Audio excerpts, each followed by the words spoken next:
Dante Moretti had sworn he could never fall in love with a black woman, until his best friend, Naomi Carter, challenged him to 3 real dates and promised to prove his heart wrong. What started as a stubborn game turned into something neither of them expected.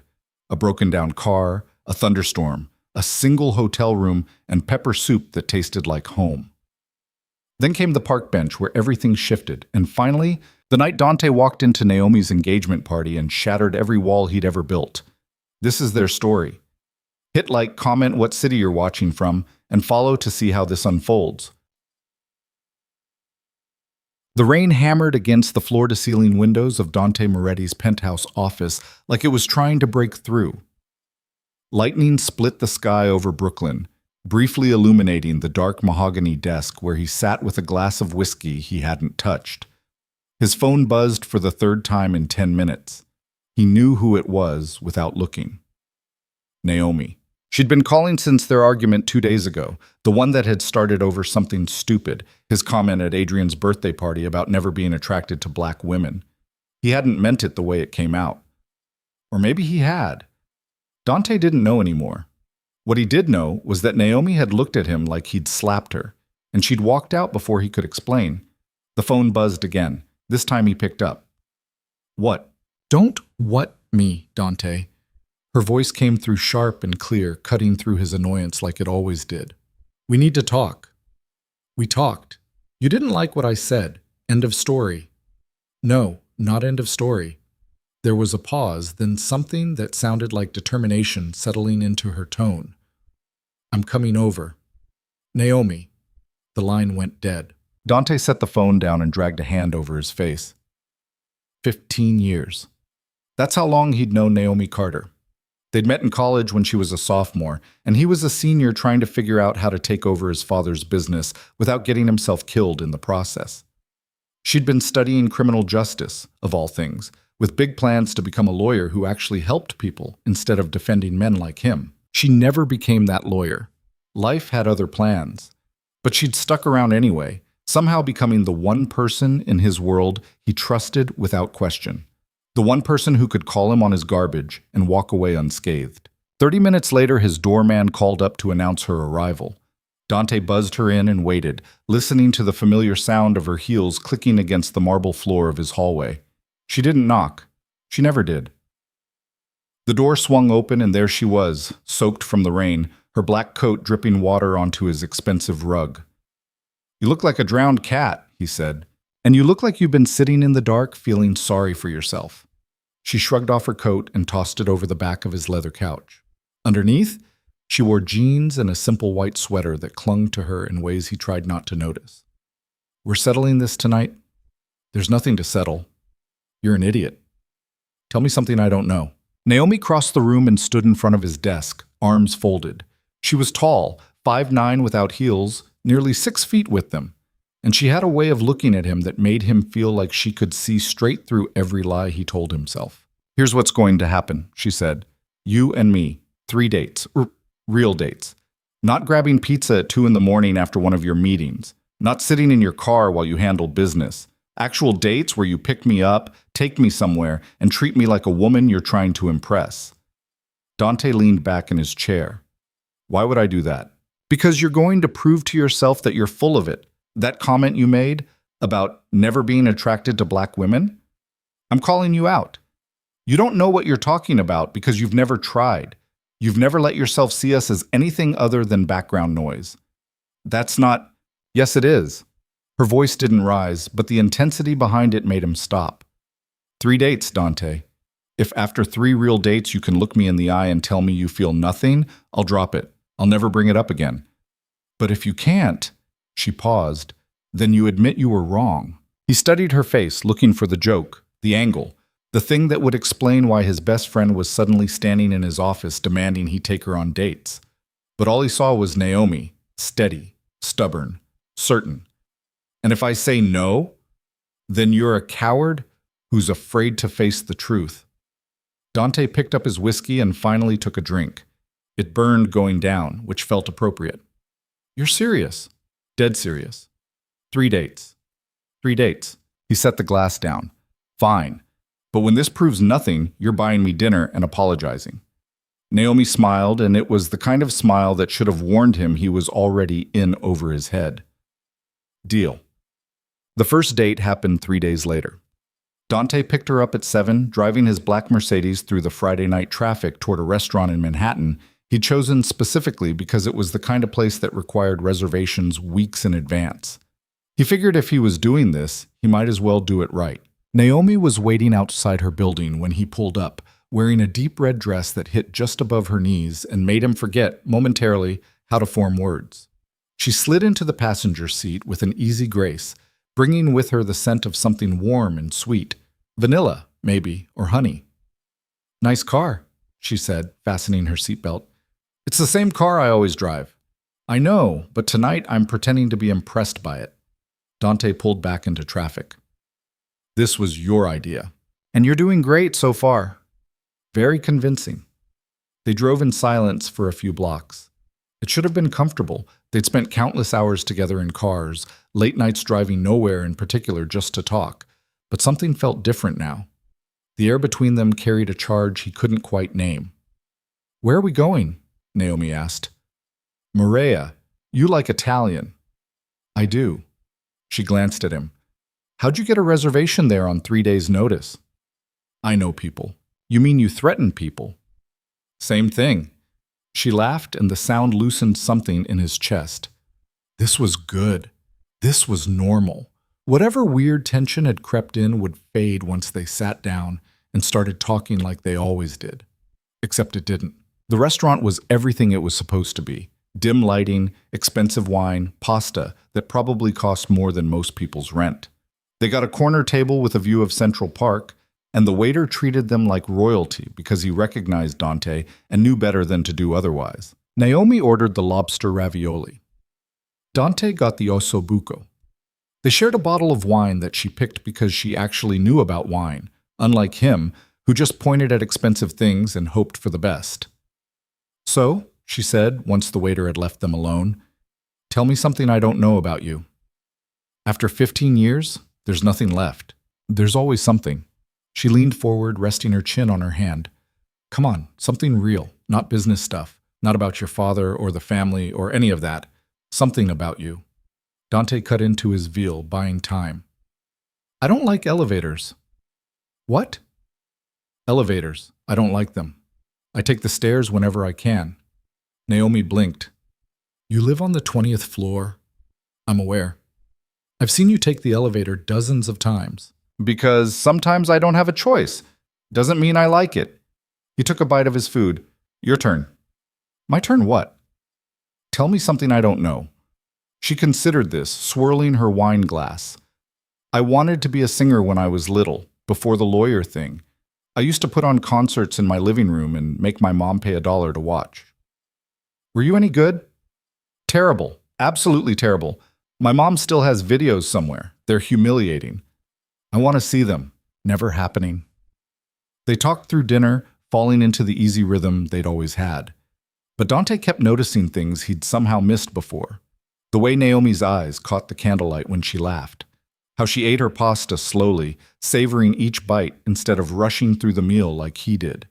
The curve of her neck when she tilted her head to listen to him. He'd seen her in dresses before. He'd seen her dressed up for events, for meetings, for nights out with other friends. But tonight, sitting across from her in this restaurant with the explicit understanding that this was a date, something shifted in his perception. She wasn't just Naomi, his friend who gave him grief and kept him honest. She was a woman, a beautiful woman, and he was an idiot for never seeing it clearly until now. "You're staring," she said. "I'm observing." "That's a fancy word for staring." "You told me to take this seriously. I'm taking it seriously." "By staring at me?" "By paying attention." He set down his fork. "That dress looks good on you." Something flickered across her face. Surprise, maybe, or satisfaction. "Thank you." "You're welcome." The waiter came back to clear their plates and offer dessert. Naomi ordered tiramisu to share.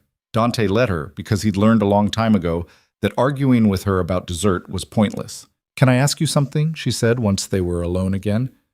"Depends on the question." "Why'd you say it?" "That thing at Adrian's party." Dante had known this was coming. He'd been avoiding it since she walked into his office, but Naomi didn't let things go. It was one of the qualities he both loved and hated about her. "I don't know," he said finally. "It just came out." "Things don't just come out. You meant it." "Maybe I did. At the time." "And now?" He looked at her. Really looked at her. "Now I'm reconsidering." The tiramisu arrived. They ate in silence, passing the plate back and forth. When they were done, Dante paid the check and they walked out into the night.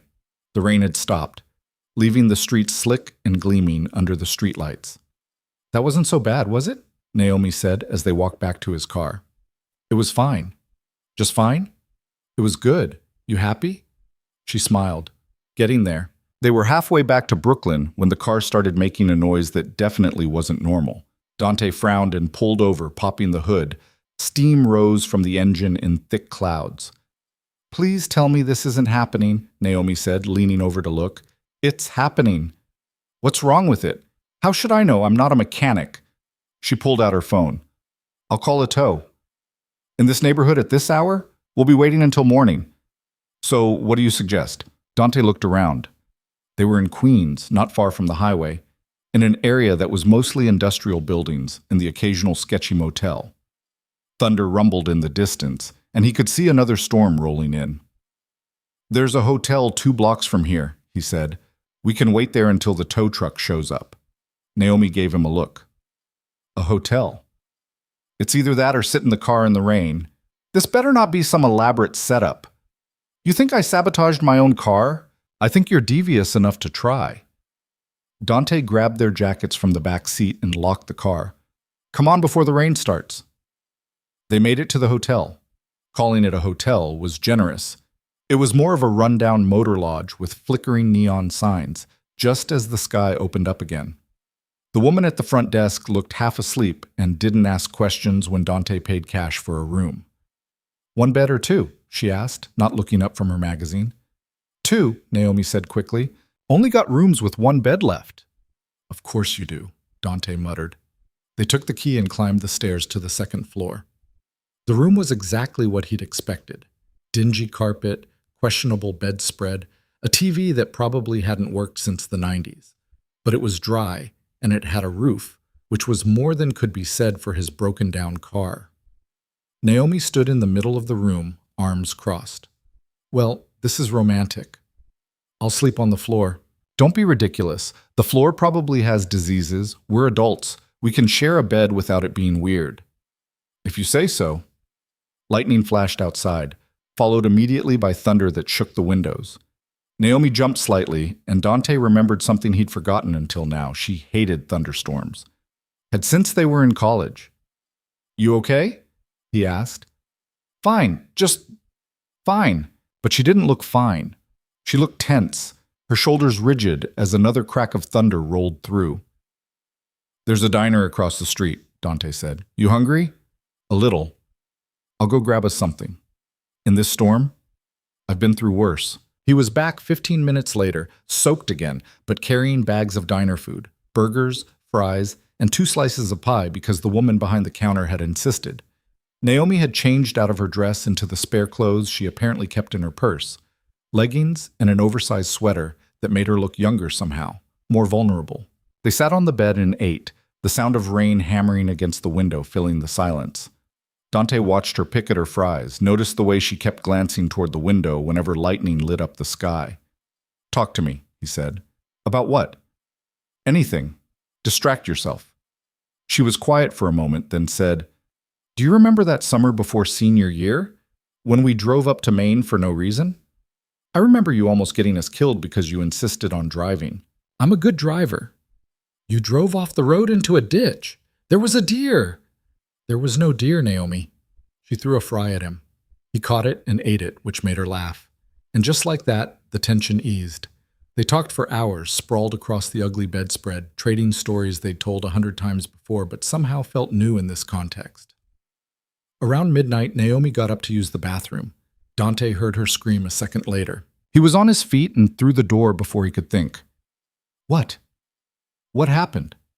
Naomi was standing on the closed toilet lid, pointing at the floor. "Cockroach. Giant cockroach. Are you serious right now?" Kill it! It's a bug, Naomi. It's a demon in bug form. Kill it! Dante looked at the cockroach, which was indeed impressively large. He grabbed a shoe and dealt with it while Naomi watched from her perch, refusing to come down until he'd flushed the remains and confirmed the bathroom was clear. My hero, she said, climbing down. You're ridiculous.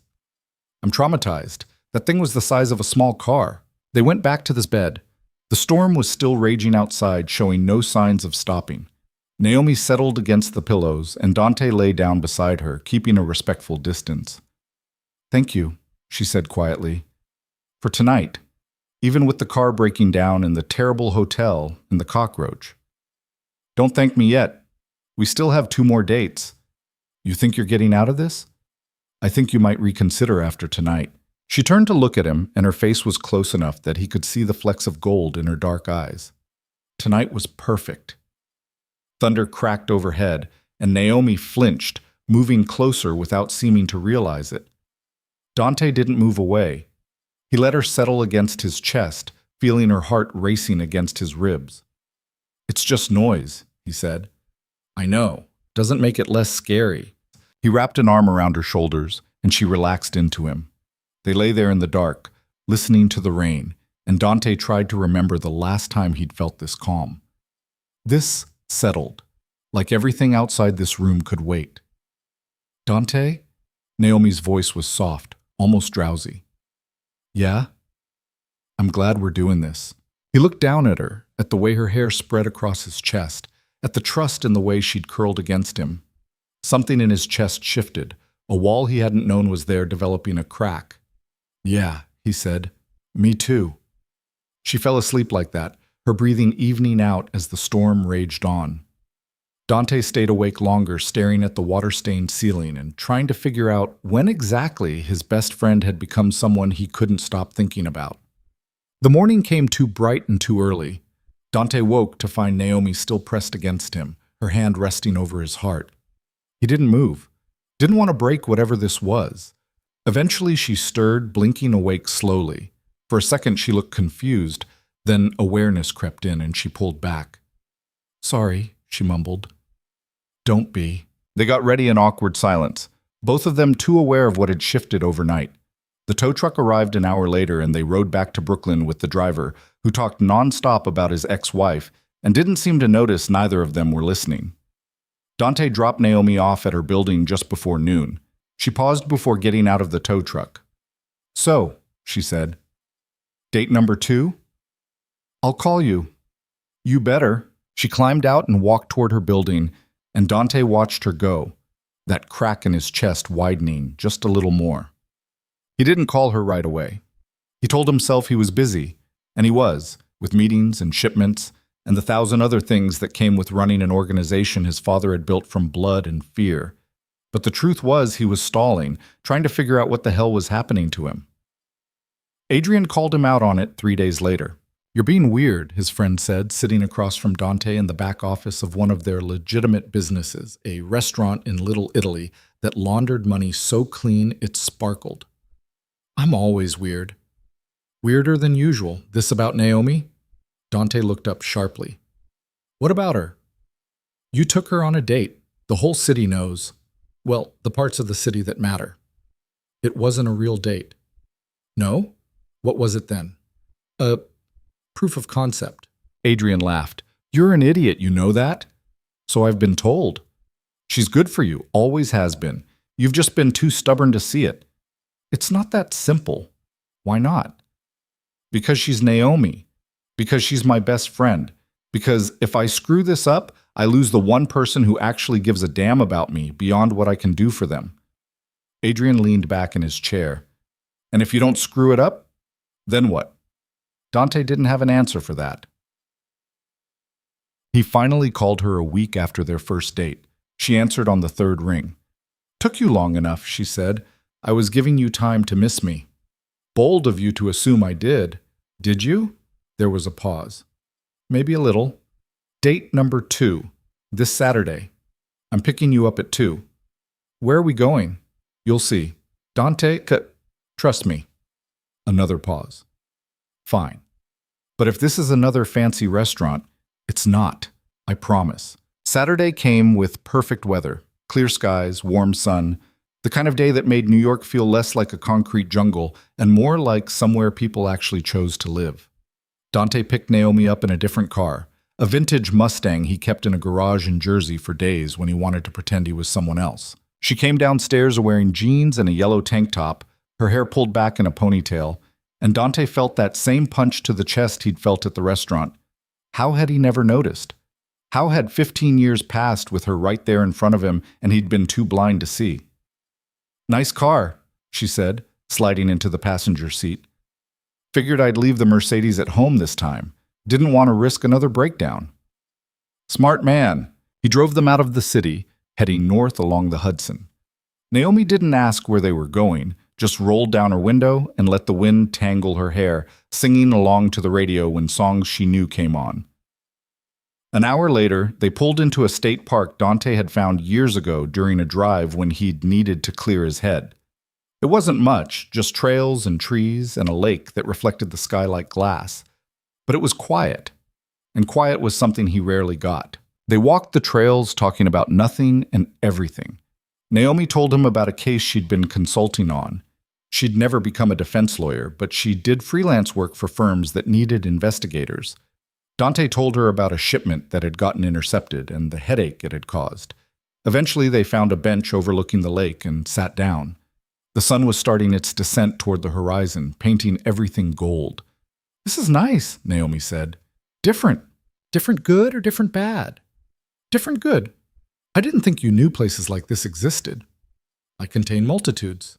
She laughed. "Apparently." They sat in comfortable silence, watching the water. Dante felt her hand brush against his on the bench. He didn't move it, neither did she. "Can I ask you something?" Naomi said after a while. "Sure." "Why'd you really agree to this? The dates, I mean. You could have just told me no." Dante considered the question. "I guess I wanted to prove you wrong." "And have you? Proved me wrong?" He turned to look at her. The golden light caught in her eyes, made her skin glow warm. She was looking back at him with an expression he couldn't quite read. Hope, maybe, or fear, or something in between. "No," he said quietly. "I haven't." Something changed in her face, softened. "Dante." His phone rang. He almost didn't answer it, but the ringtone told him it was Marco, his second in command, and Marco only called when things were urgent. "I have to take this," he said. "Go ahead." He walked a few feet away and answered. "What?" "We've got a problem. The shipment from Newark. Customs flagged it. They're asking questions." Dante closed his eyes. "How bad?" "Bad enough. You need to get back here." "I'm 2 hours away." "Then you better start driving." He hung up and turned back to Naomi. She was still sitting on the bench, but the softness from before was gone, replaced by understanding. She knew what that call meant. "You have to go," she said. "Naomi, it's okay. I get it. I don't want to leave." "I know, but you have to." She stood up and walked over to him. "We can finish this another time." Dante wanted to argue, wanted to tell Marco to handle it himself, to let the world burn for just one afternoon while he stayed here with her. But he couldn't. That wasn't how this life worked. They drove back to the city in silence. Dante dropped her off at her building, and she got out without looking back. He should have called her, should have texted at least, to explain or apologize or something. But the situation in Newark ate up the next 3 days, and by the time he had a free moment, he didn't know what to say. A week passed, then another. Every time he picked up his phone to call her, something stopped him. Fear, maybe. Or the growing realization that what he felt for Naomi was bigger than he knew how to handle. Then she stopped answering his calls altogether. He texted her. Nothing. Called again. Straight to voicemail. He even showed up at her building once, but the doorman told him she'd left strict instructions not to let him up. Adrian found him 3 weeks after the park date, drinking alone in his office. "You look like hell," his friend said. "Thanks." "Have you talked to Naomi?" "She won't talk to me." "Can you blame her? You disappeared on her." "I had business."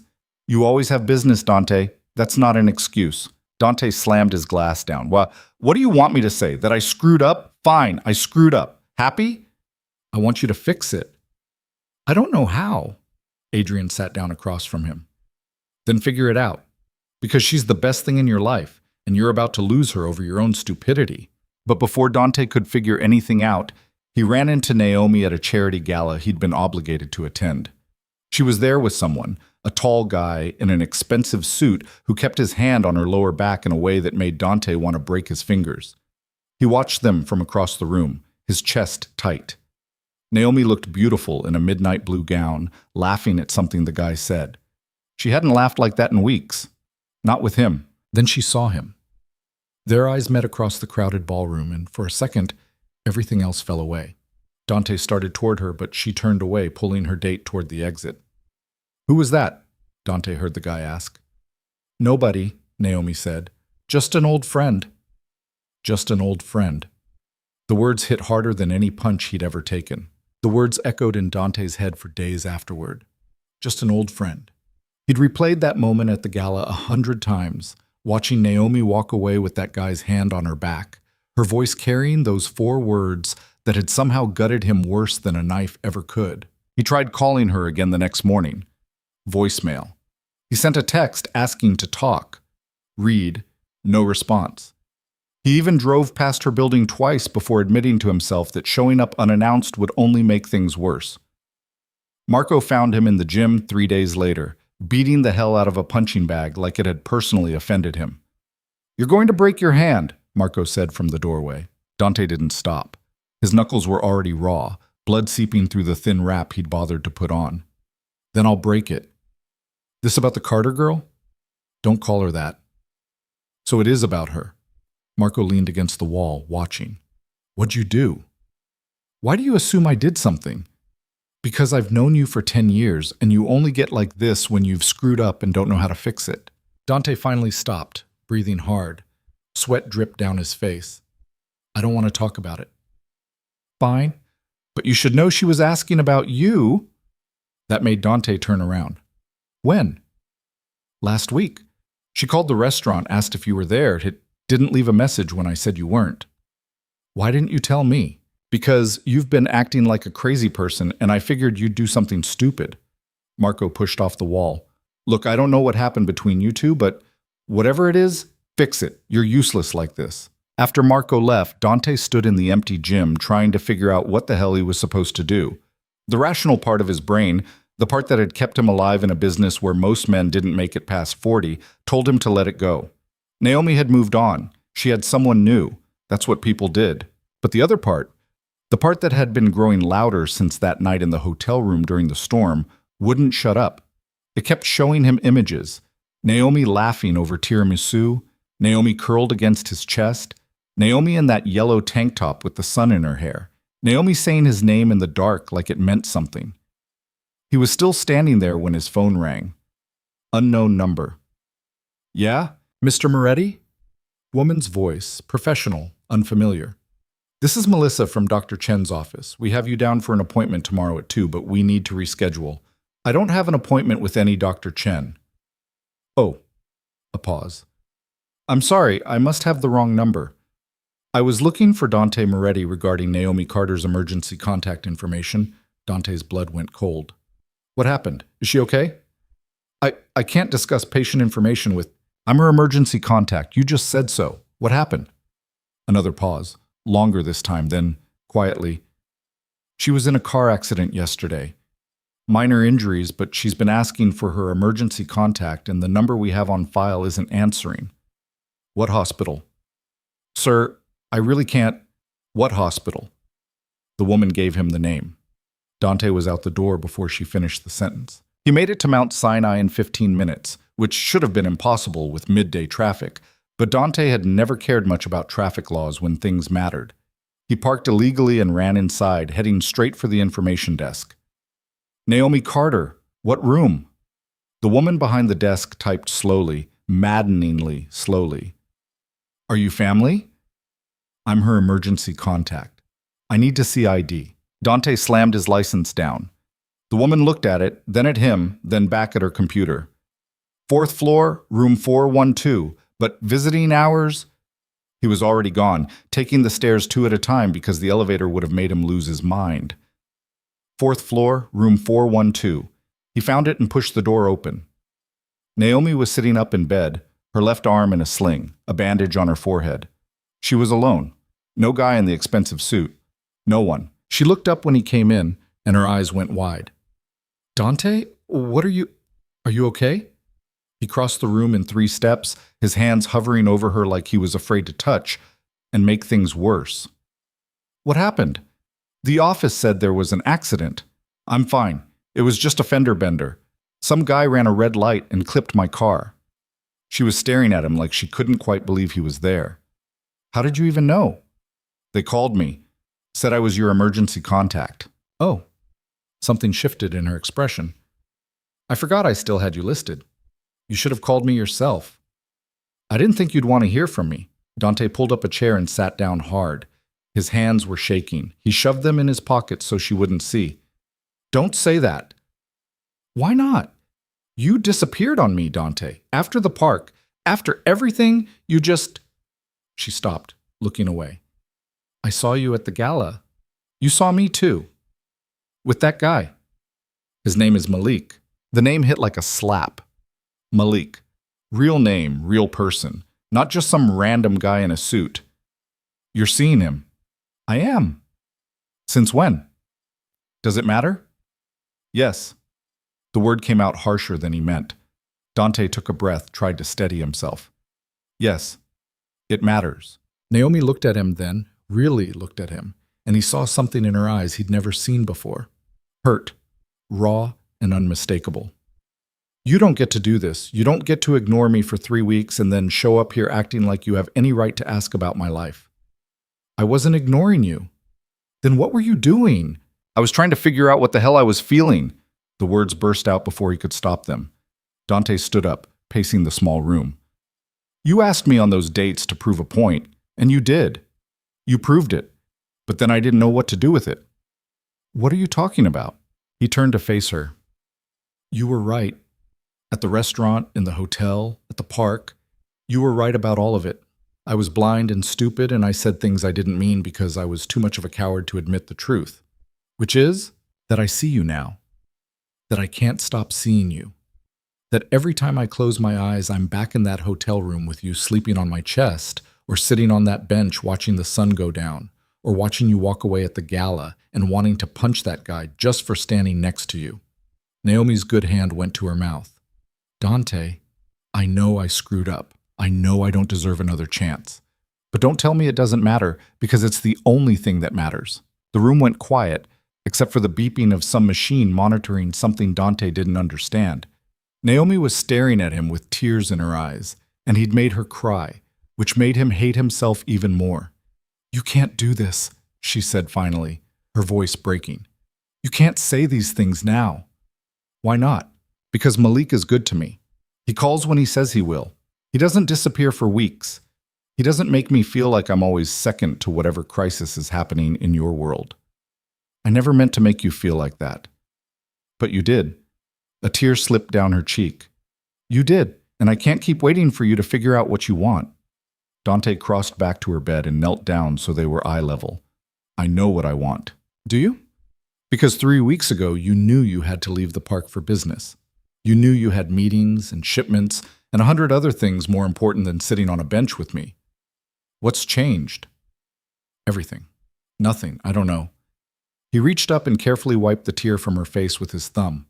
All I know is that losing you isn't an option I can live with. She closed her eyes. You should go. Naomi, please, just go.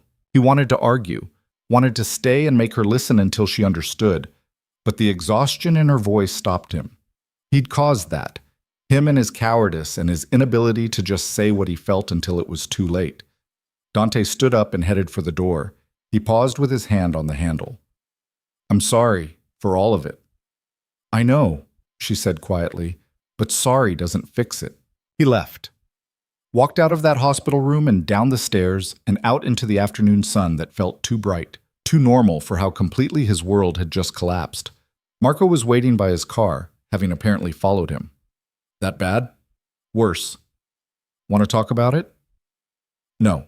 They drove back to Brooklyn in silence. Dante went straight to his office and poured himself a drink he didn't want, but drank anyway.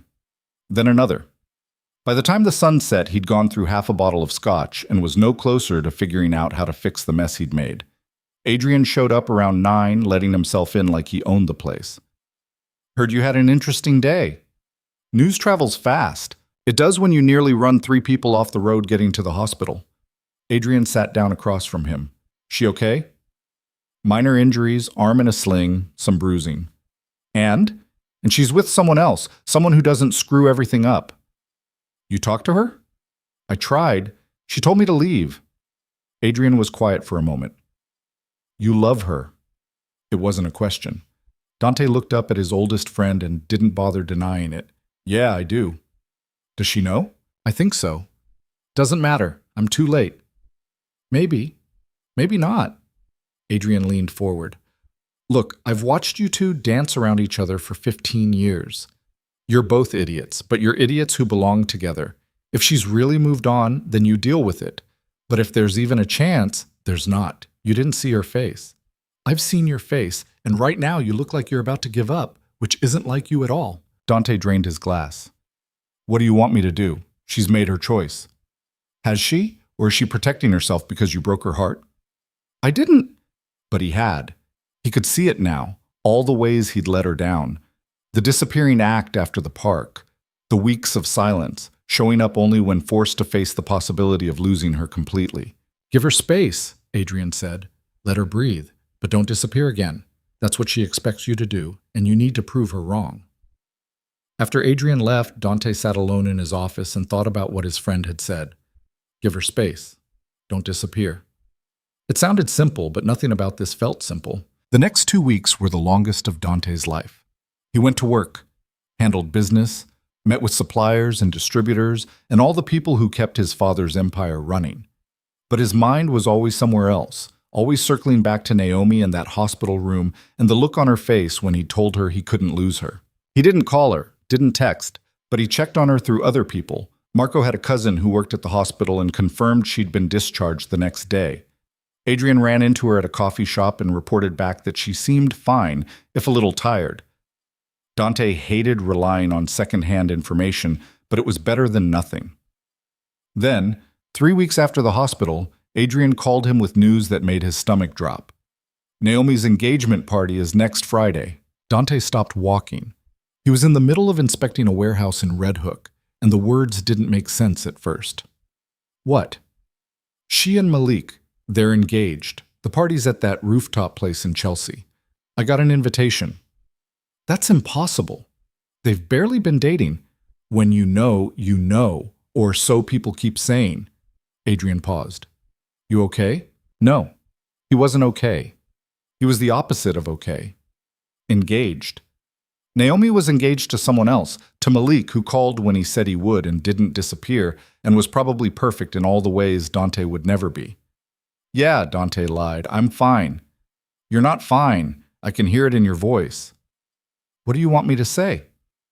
I want you to tell me what you're going to do. Dante looked out at the East River, at the city sprawling beyond it. Nothing. What can I do? She's made her choice. Dante, I have to go. I'll call you later. He hung up before Adrian could argue.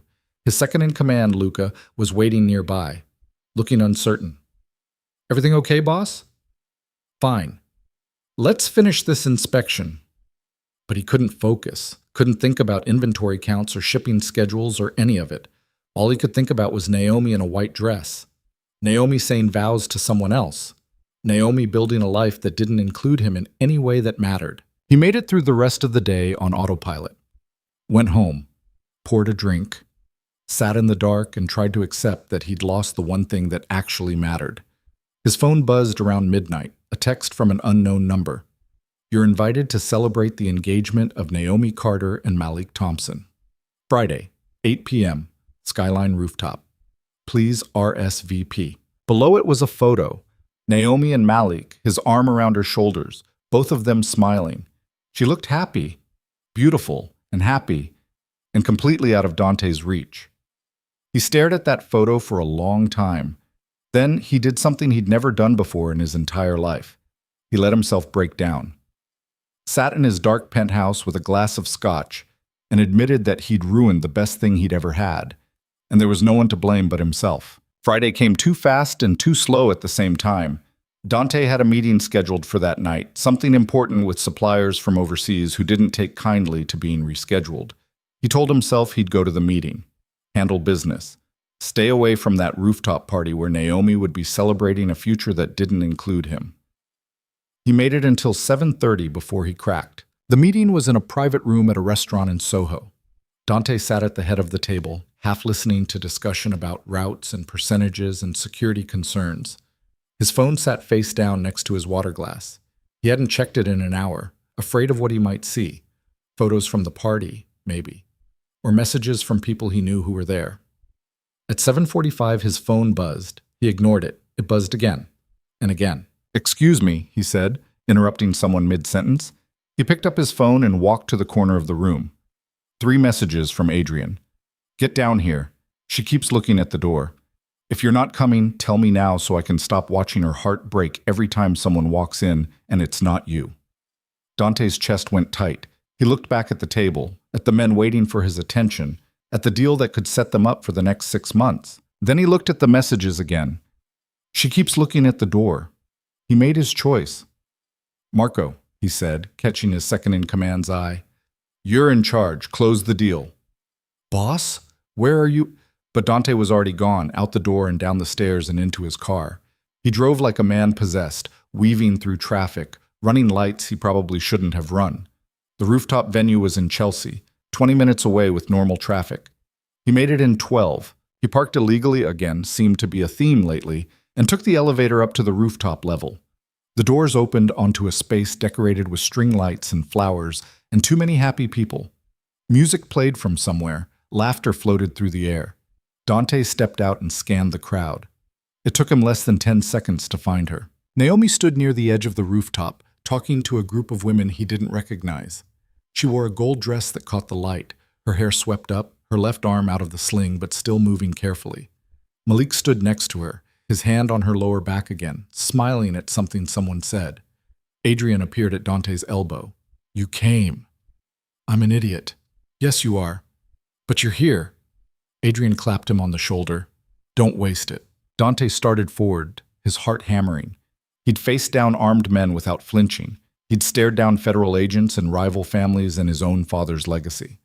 But walking across this rooftop toward Naomi felt harder than all of it combined. She saw him when he was halfway there. Her eyes went wide, and she stopped mid-sentence, whatever she'd been saying dying on her lips. Malik noticed her reaction and turned. "Can I help you?" "I need to talk to Naomi," Dante said. "This isn't really the time." "Malik," Naomi said quietly. "It's okay. Give us a minute." "Are you sure?" "Yeah, just a minute." Malik looked between them, clearly uncertain, but he stepped away. The women Naomi had been talking to melted into the crowd, leaving them alone despite being surrounded by dozens of people. "What are you doing here?" Naomi asked. "I got the invitation." "And you came?" "I had to." She crossed her arms and he recognized the defensive posture. "Why?" "To congratulate me. Because I don't think I can handle that right now." "No." Dante took a breath. This was it. No more running, no more hiding behind walls he'd built to keep people out. "I came because I was wrong. About everything. That thing I said at Adrian's party, about never falling for a black woman, it was the stupidest thing I've ever said, and I've said a lot of stupid things." "Dante, let me finish. Please." He moved closer, close enough to see the gold flecks in her eyes that he'd noticed that first night at the restaurant. "You asked me on those dates to prove a point, and I fought you because I was scared. Scared of what it would mean if you were right. Scared of losing my best friend. Scared of feeling something I didn't know how to control." Tears were gathering in her eyes again. "Stop." "I can't. Not until you hear this." His voice cracked. "I love you, Naomi. I have for a long time, I think. But I was too blind to see it, too proud to admit it. And when I finally figured it out, I didn't know what to do with it, so I ran, like a coward. And I'm sorry. I'm so sorry for every way I hurt you." "You can't do this," she whispered. "Not now. Not here." I know the timing is terrible, and I have no right to show up at your engagement party and tell you these things, but I can't watch you marry someone else without you knowing the truth." He reached for her hand, and she let him take it. "You deserve better than me. You deserve someone who doesn't carry the weight I carry, who doesn't live the life I live. Malik is probably perfect for you, but I love you, and I can't pretend I don't anymore." The rooftop had gone quiet. Dante became aware, peripherally, that people were staring, that Malik was standing a few feet away watching, that Adrian was nearby with an expression Dante couldn't read. Naomi pulled her hand back. "You're right about the timing, and you're right that you hurt me. You broke my heart, Dante.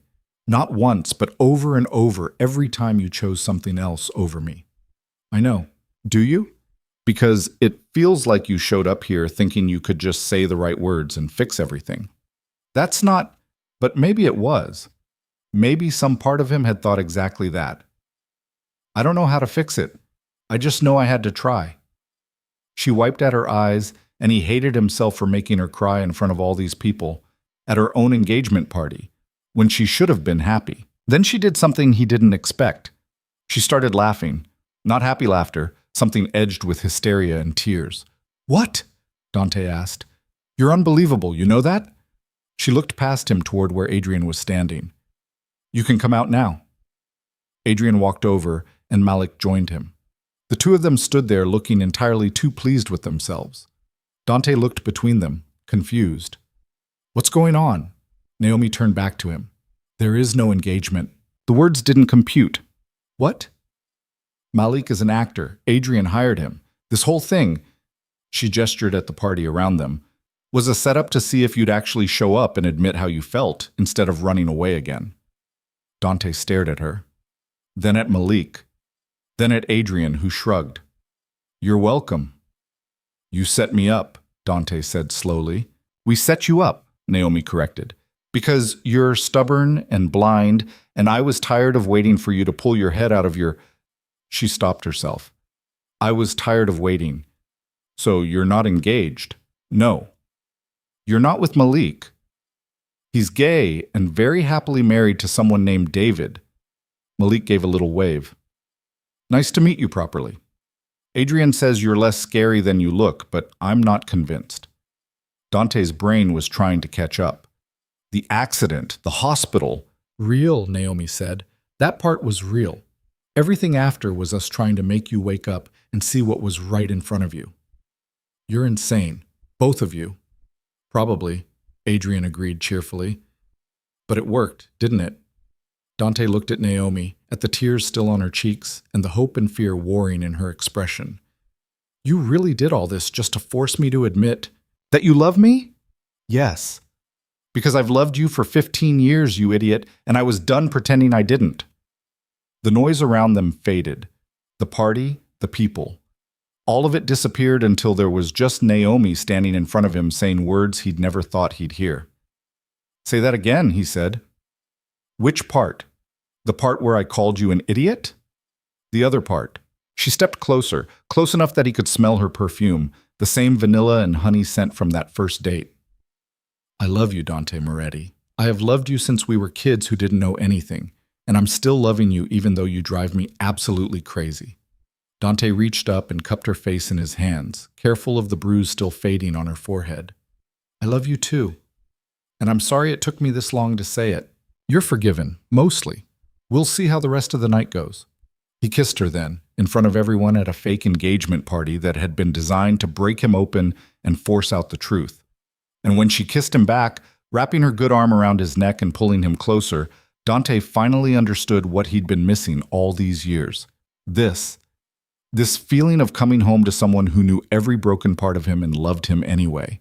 When they finally pulled apart, the rooftop erupted in applause. Dante had forgotten they had an audience. Naomi was laughing and crying at the same time, and he was pretty sure he was doing the same. Adrian appeared with champagne. "To the two most stubborn people I've ever met finally getting their act together." "I'm going to kill you later," Dante told him. "No, you're not. You're going to thank me. Maybe, after I kill you." They stayed at the party, which apparently had always been more about them than any fake engagement, and Dante kept Naomi close the entire time, afraid that if he let go, This would all turn out to be some kind of dream. Around midnight, they left together, ignoring the knowing looks from everyone they passed. Dante drove them back to his place, and they sat on his couch talking until the sun started to rise. "So what now?" Naomi asked, her head resting on his shoulder. "Now I do this right. I take you on actual dates. I don't disappear. I prove to you every single day that I meant what I said up on that rooftop." Sounds exhausting. Probably. You up for it? She lifted her head to look at him. Yeah, I think I am. He kissed her again, slower this time, savoring it. When they broke apart, she was smiling. "We should probably talk about the fact that you walked out of an important meeting to crash my fake engagement party," she said. "Worth it. Marco's going to kill you. He'll get over it. You're impossible. And you love me anyway." She settled back against him. "Yeah, I really do." They fell asleep on the couch like that, tangled together as dawn broke over Brooklyn. Dante woke first, his neck stiff from the awkward angle, but he didn't move.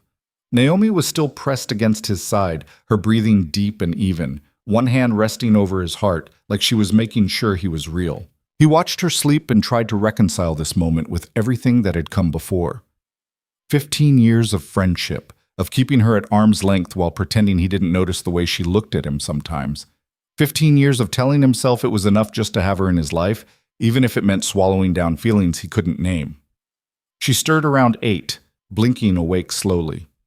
When she saw him watching, a sleepy smile crossed her face. "You're staring again." "I'm observing." Still fancy talk for staring. She sat up, wincing slightly as her injured arm protested the movement. "What time is it?" "Little after 8. I should go home. Change clothes, shower.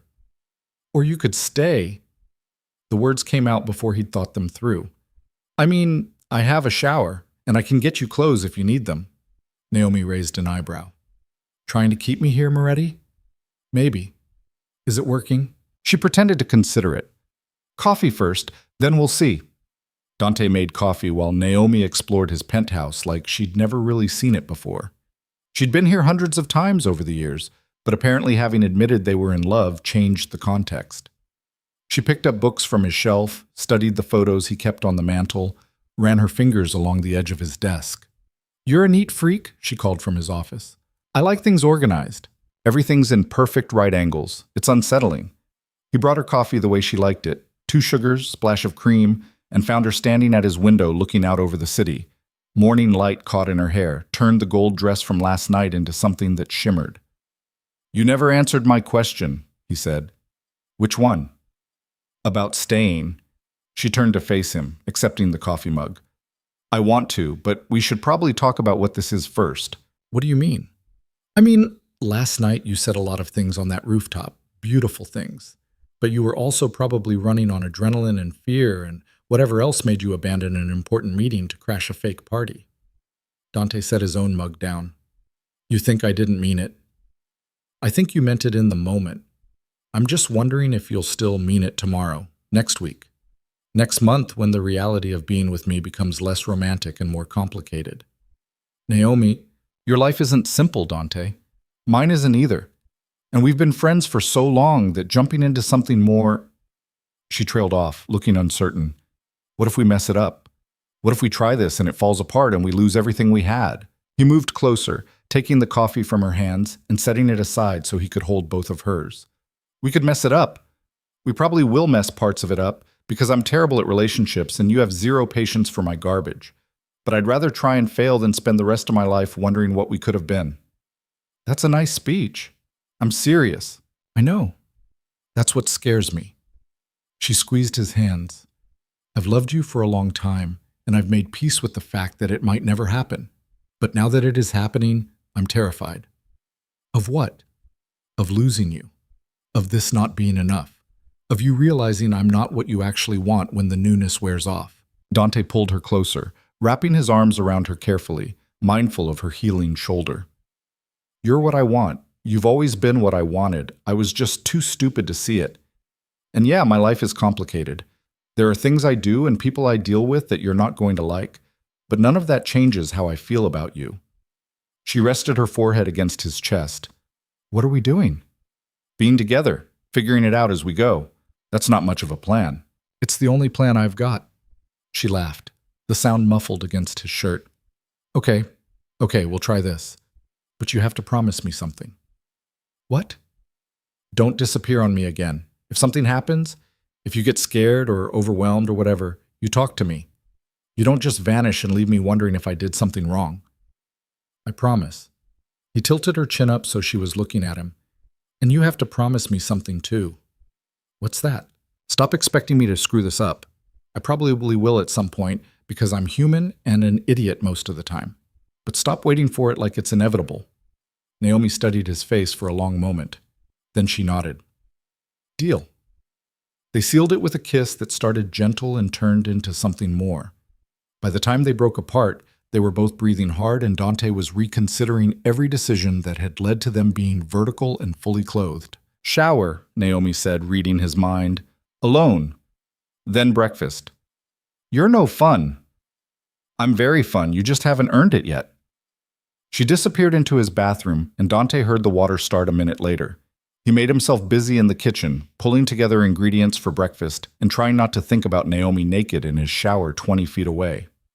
His phone rang. Marco. You alive? His second-in-command asked.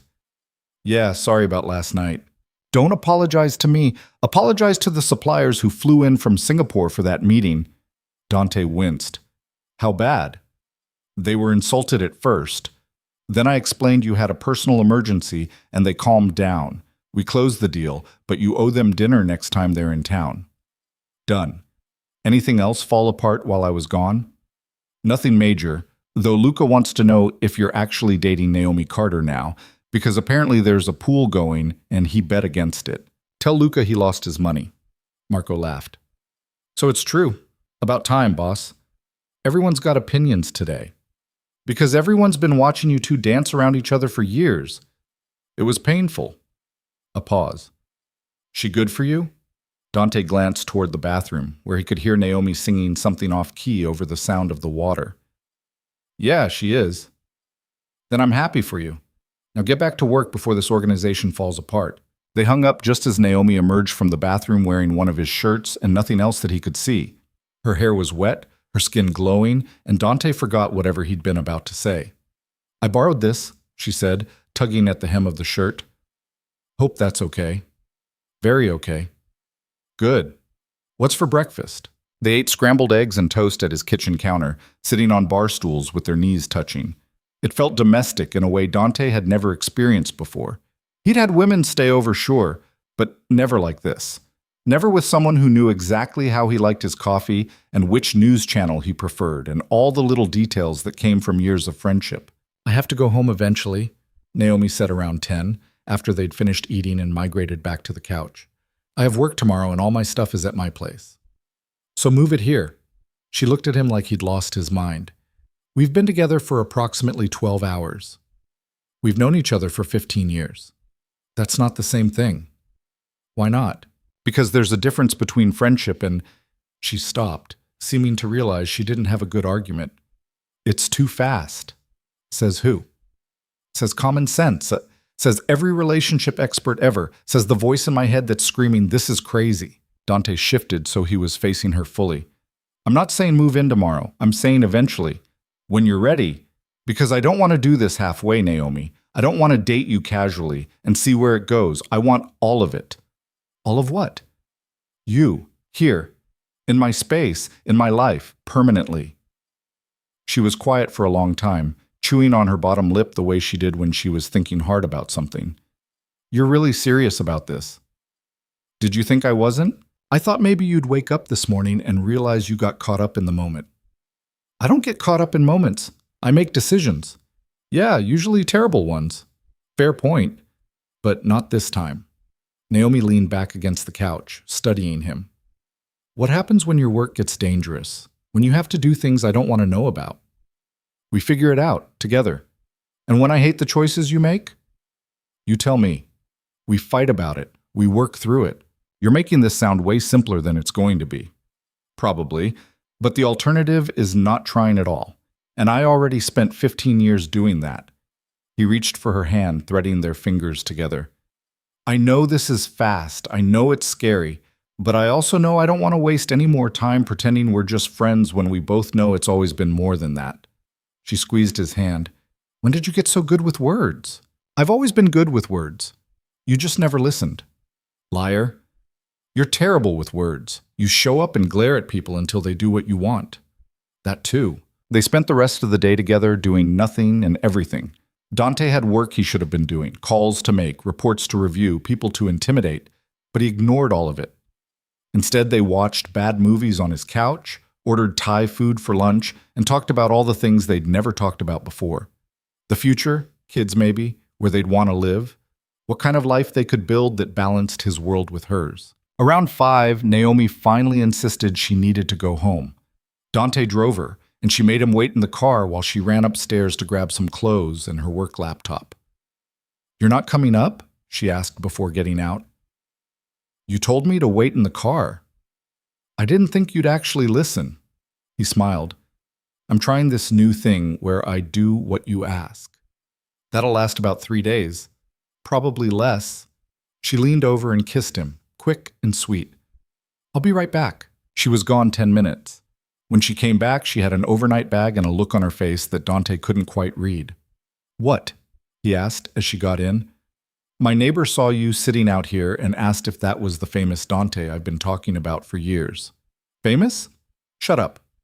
But she was smiling. Apparently I mention you more than I realized. What'd you tell her? That you're my boyfriend now, and she should mind her business. Boyfriend? The word settled somewhere warm in his chest. I like that. Which part? All of it. They went back to his place, and this time Naomi stayed. They fell into a routine over the next few weeks that felt both strange and natural. She kept her apartment but spent most nights at his penthouse. They learned how to share space, where to put her things, which side of the bed she preferred, how to navigate mornings when they were both running late. It wasn't perfect. They fought about stupid things, like how Dante left wet towels on the bathroom floor and how Naomi could never remember to lock the door behind her. They fought about bigger things, too, like the night Dante came home at 3 a.m. covered in someone else's blood and wouldn't tell her what happened. You can't shut me out, she'd said, standing in his bathroom while he cleaned himself up. I'm protecting you. I don't need protection. I need honesty. You don't want to know about this part of my life. Maybe not. But I need to know you're okay. I need to know you're not lying to me.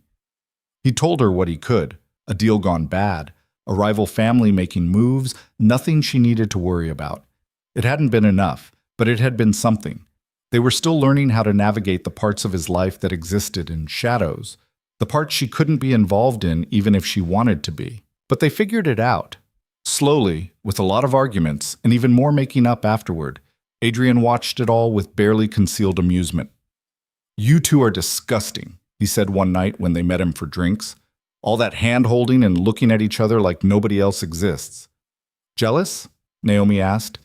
Nauseated. There's a difference. You literally orchestrated this entire thing. I know, I'm a genius. Doesn't mean I want to watch you be gross about it. Dante threw a napkin at him. You're an idiot. And you're welcome. Again. 2 months in, things shifted.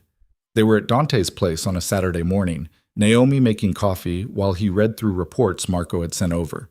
She'd been quiet all morning, which wasn't like her. You okay? He asked. Fine. You're a terrible liar. She turned to face him, leaning against the counter. I've been thinking. About? About us. About what we're doing. Dante set down his tablet. Okay.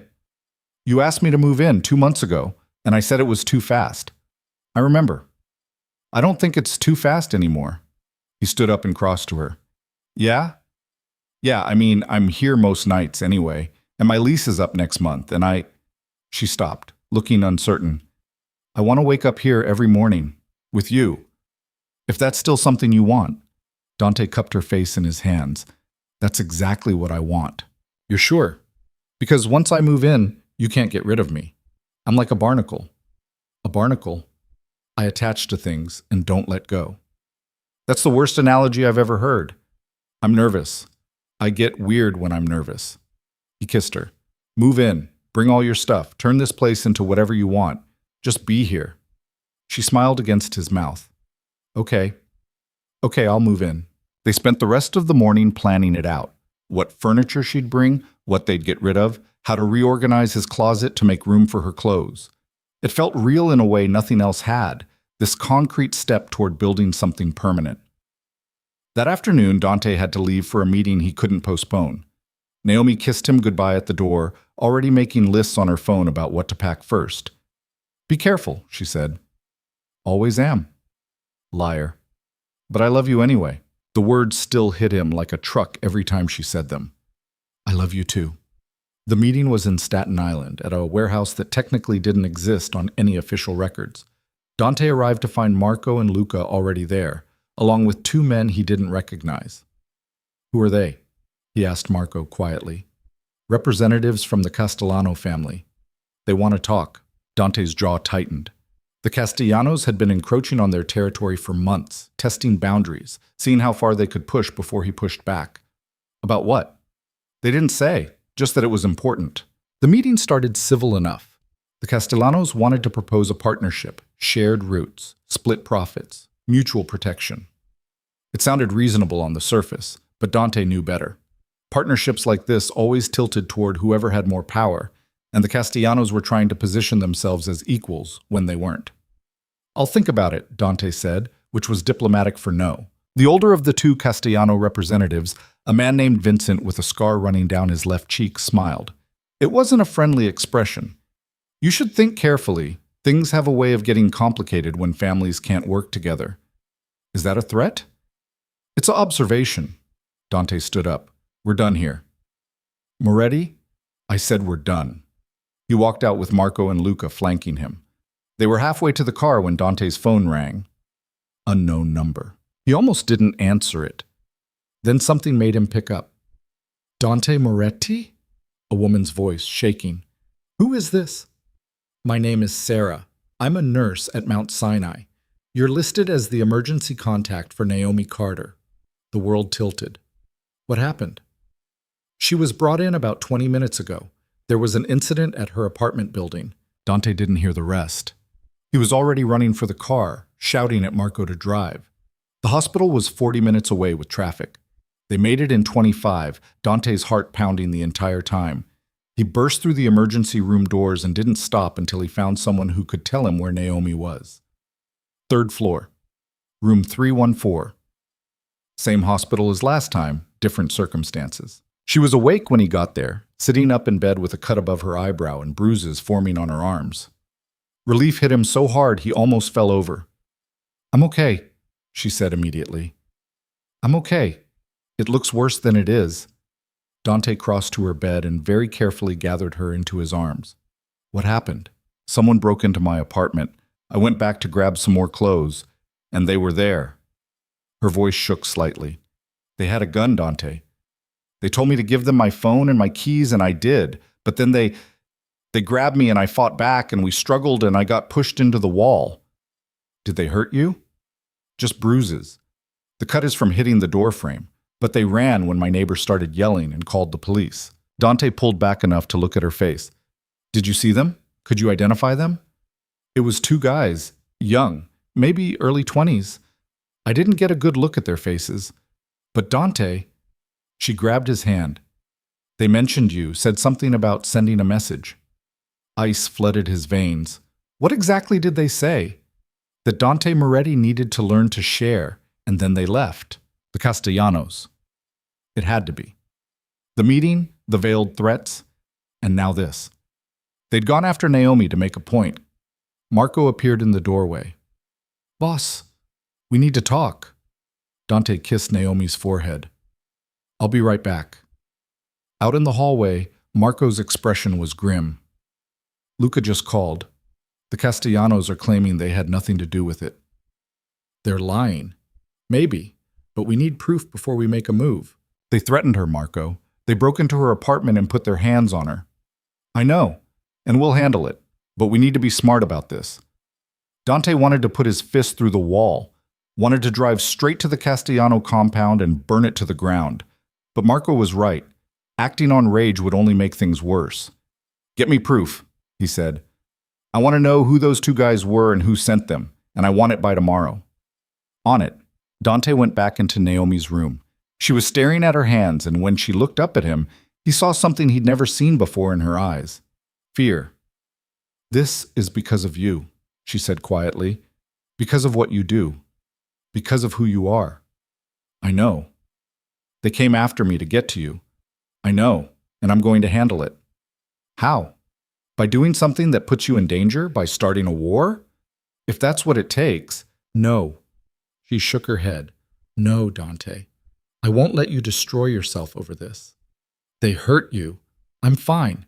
You're not fine. You're in a hospital bed with bruises on your arms because someone wanted to send me a message." His voice had risen. He forced himself to lower it. "This is my fault. I brought this into your life. I knew what I was getting into when I pushed for those dates. When I told you I loved you, I knew your world wasn't safe. Knowing it and living it are different things." Naomi reached for his hand. "So what are you saying? That we should end this? That it's too dangerous for us to be together?" The question hung between them. Dante looked at her, at this woman who'd been his best friend for 15 years, who'd forced him to see past his own blindness, who'd somehow become the most important person in his world. The idea of ending things, of walking away to keep her safe, made him feel like someone had reached into his chest and torn out something vital. "No," he said finally. "I'm saying I need to fix this. I need to make sure this never happens again." "And how are you going to do that?" "I don't know yet, but I will." They kept her overnight for observation. Dante stayed, sleeping in the chair next to her bed, waking every time a nurse came in to check on her. By morning, she was cleared to leave, and he took her back to his penthouse. Their penthouse now, he reminded himself, even if she hadn't officially moved in yet. She was quiet during the drive, quiet when they got upstairs. She went straight to the bedroom and lay down, staring at the ceiling.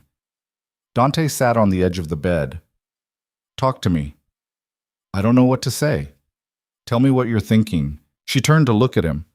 "I'm thinking that I love you, and I'm thinking that I'm terrified, and I'm thinking that maybe loving you means accepting that this is my life now, hospitals and danger, and wondering if the next knock on the door is going to be someone trying to hurt me to hurt you."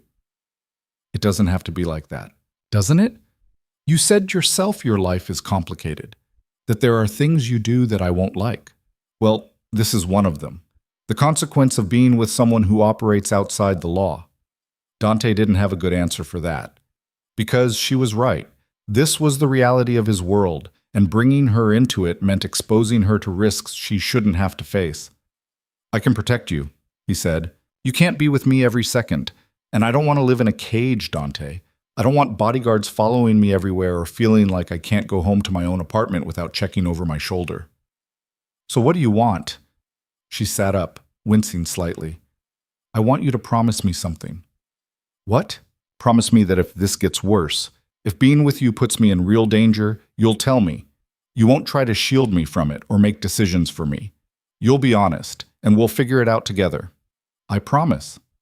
"And promise me you won't do anything stupid to retaliate. No wars, no revenge that puts you at risk. Whatever you do it smart." That was a harder promise to make. Every instinct Dante had screamed for blood, for making an example of whoever had touched Naomi. But he looked at her face, at the fear and determination mixed together, and he knew he couldn't add to her worry. "I promise," he said. She leaned forward and kissed him, soft and lingering. When she pulled back, some of the tension had left her shoulders. "Okay, then we'll figure this out." Marco called an hour later with news. The two men who'd broken into Naomi's apartment had been found. Turned out they were low-level guys who'd been hired for the job by someone they'd never met.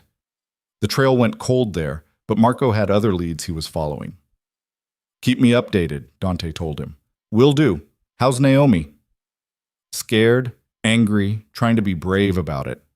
"She's tougher than she looks." "I know. Doesn't make this easier." That evening, Adrian stopped by with food and moral support. He took one look at Naomi's bruised arms, and his expression went dark. "Who did this?" "We're working on it," Dante said. "Work faster." They ate dinner together, the three of them, and slowly Naomi started to relax. Adrian had a gift for diffusing tension. He told terrible jokes and stories about people they knew, and by the end of the meal, Naomi was laughing again. After Adrian left, she turned to Dante. I meant what I said earlier about moving in. This doesn't change that. You're sure? I'm sure. I'm not going to let fear make my decisions for me. You're incredible, you know that? I'm stubborn. There's a difference. I'll take stubborn. That night, they lay in bed together, and Dante held her close, listening to her breathe. He'd meant what he said about protecting her, about making sure this never happened again. But he also knew that his world didn't come with guarantees, and loving him meant accepting a certain level of risk. The question was whether that risk was worth it. For him, the answer was clear. Naomi was worth everything. He just hoped she'd keep believing he was worth it too. The question answered itself over the next 2 weeks. Naomi didn't just stay, she dug in, unpacking boxes and rearranging furniture and slowly transforming Dante's stark penthouse into something that felt like home. She hung photos on walls he'd left bare for years, filled his kitchen with spices he'd never heard of, left books on every available surface. He pretended to complain about the mess. She pretended not to notice him smiling every time he came home to find evidence of her existence scattered throughout his space. Marco's investigation into the break-in hit a wall. The 2 guys who'd done it disappeared, probably paid off to leave town or threatened into silence. The Castellanos maintained they knew nothing about it, and without proof, Dante couldn't make a move without starting an all-out war. It ate at him. Every time he looked at the fading bruises on Naomi's arms, every time she flinched at unexpected sounds, he felt the failure of not being able to give her justice. But he'd made her a promise. No stupid moves, nothing that would put him at risk. And he intended to keep it. "You're brooding again," Naomi said one evening. They were cooking dinner together. Or rather, she was cooking while he chopped vegetables under her supervision. "I don't brood." "You absolutely brood. You get this look on your face like you're planning someone's murder." "Maybe I am." She took the knife from his hands and set it down. "Talk to me." "There's nothing to talk about. We hit a dead end with the investigation. The Castellanos are untouchable right now. That's it." "That's not it. You're tearing yourself up over this. They hurt you, Naomi. They broke into your home and put their hands on you, and I can't do anything about it without making things worse. How am I supposed to just let that go?" She turned off the stove and faced him fully. "You're not supposed to let it go. You're supposed to trust that eventually there will be consequences. Maybe not today, maybe not next week, but eventually. These people always slip up. And in the meantime, we live our lives. We don't let them win by making us afraid." She reached up and touched his face. "I'm okay, Dante. I'm healing. And I have you and security on the building now, and I'm being careful. That has to be enough." He wanted to argue, wanted to tell her that it wasn't enough, that he needed to do something, but the look in her eyes stopped him, trust mixed with something that looked like pleading. She was asking him to let it go, at least for now. "Okay," he said finally. "Okay." They finished making dinner, some kind of stew Naomi insisted was good for the soul, and ate on the couch while watching a documentary about ocean life that neither of them cared about. It was normal, domestic, exactly what Naomi had said they should focus on. Dante tried. He really did. But the anger simmered underneath everything, waiting. A week later, Adrian invited them to a gallery opening in Soho. Some artist he knew was showcasing abstract paintings that apparently cost more than most people made in a year. Naomi loved art, so Dante agreed to go despite his general hatred of pretentious events, where people pretended to understand things they didn't. They got dressed up. Naomi in a black dress that made his brain stop working, Dante in a suit that actually fit properly for once, and took a car into the city. The gallery was packed with the usual crowd of wealthy people sipping champagne and nodding at canvases covered in paint splatters. "I don't get it," Dante muttered, staring at a piece that looked like someone had thrown up in primary colors. "You're not supposed to get it. You're supposed to feel it." Naomi tilted her head, studying the painting. "This one makes me feel anxious, like everything's too bright and too loud at once." "So it's successful?" "I guess. Or the artist has anxiety and wants everyone else to experience it too." Adrian found them near the back of the gallery. "You made it. You invited us. We're polite like that." "Since when are you polite?" Adrian grabbed 2 champagne glasses from a passing waiter and handed them over. "How are you doing, Naomi?" "Dante said you moved in." "I did. Your friend's place is slowly becoming less of a bachelor pad." Thank God, the minimalist thing was depressing. They wandered through the gallery together, Adrian explaining pieces with the kind of confidence that suggested he was making most of it up. Naomi played along, asking questions and offering her own interpretations. Dante mostly watched her, the way she lit up when talking about something she enjoyed, the way her hands moved when she got animated. He was so focused on her that he almost missed the man watching them from across the room, Vincent Castellano. The same guy from the warehouse meeting, scar and all, standing near a sculpture that looked vaguely obscene, his eyes locked on Naomi. Dante's whole body went rigid. Adrian noticed immediately. "What's wrong?" "Castellano, 3 o'clock. Adrian glanced over casually. "You want to leave?" "No, but keep an eye on him." Vincent didn't approach, just watched. It set every instinct Dante had on edge. This wasn't a coincidence. The Castellanos didn't attend art gallery openings unless they had a reason. Naomi noticed Dante's tension. "What's going on?" "Nothing. Just someone I know." "Someone you know or someone you have a problem with?" "Both." She followed his gaze and spotted Vincent. Her expression shuddered. "Is that one of them? The Castellanos?" "Yeah." "What's he doing here?" "I don't know. But we're leaving." "Dante." "We're leaving. Now." He didn't give her a chance to argue, just took her arm and steered her toward the exit. Adrian followed, his hand inside his jacket where Dante knew he kept a gun. They made it outside without incident, but Dante's heart was pounding. Their driver pulled up. Dante got Naomi into the car first, then climbed in after her. Adrian got in the front. "Take us home," Dante told the driver, "and check for tails." Naomi waited until they were moving before speaking. "You're scaring me." "Good. You should be scared." "That's not helpful." "It's honest." He pulled out his phone and texted Marco. "Castellano showed up at a gallery we were at, watching Naomi. Need eyes on our movements." The response came back immediately. "On it. Stay alert." "What did Marco say?" Adrian asked from the front. "He's sending people to make sure we're not being followed." Naomi's hand found Dante's. "You think they're planning something?" "I think they're sending another message, showing us they can get close whenever they want." "So what do?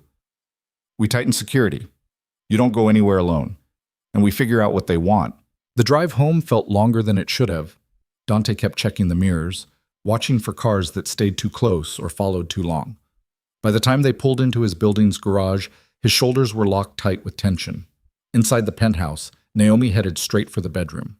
Dante started to follow, but Adrian grabbed his arm. "You need to end this," his friend said quietly. "I know. I'm serious."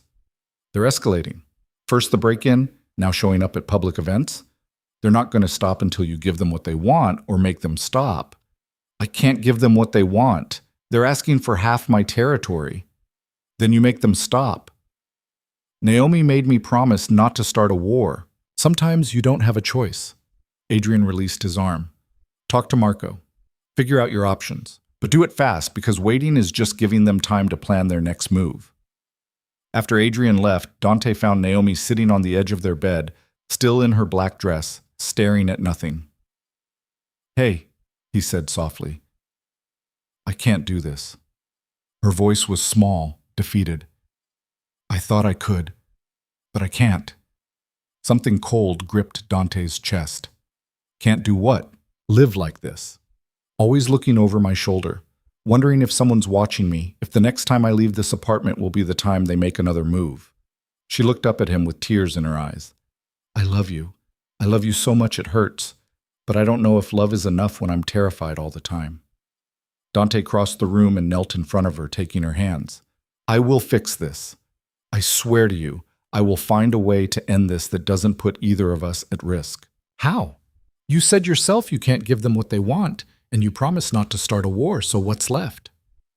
"I don't know yet, but I'll figure it out." She pulled her hands away. "What if you can't? What if this is just our life now, and I have to accept that being with you means being a target?" "Then you tell me what you need. You want me to walk away from the business? I'll do it. You want us to leave the city, start over somewhere else? We'll go. Whatever you need, Naomi. You'd really walk away from everything your father built?" Dante didn't hesitate. "Yes. If it meant keeping you safe and keeping us together, I'd walk away from all of it." The tears spilled over. I can't ask you to do that. You're not asking. I'm offering. He wiped her tears with his thumbs. You are the most important thing in my life.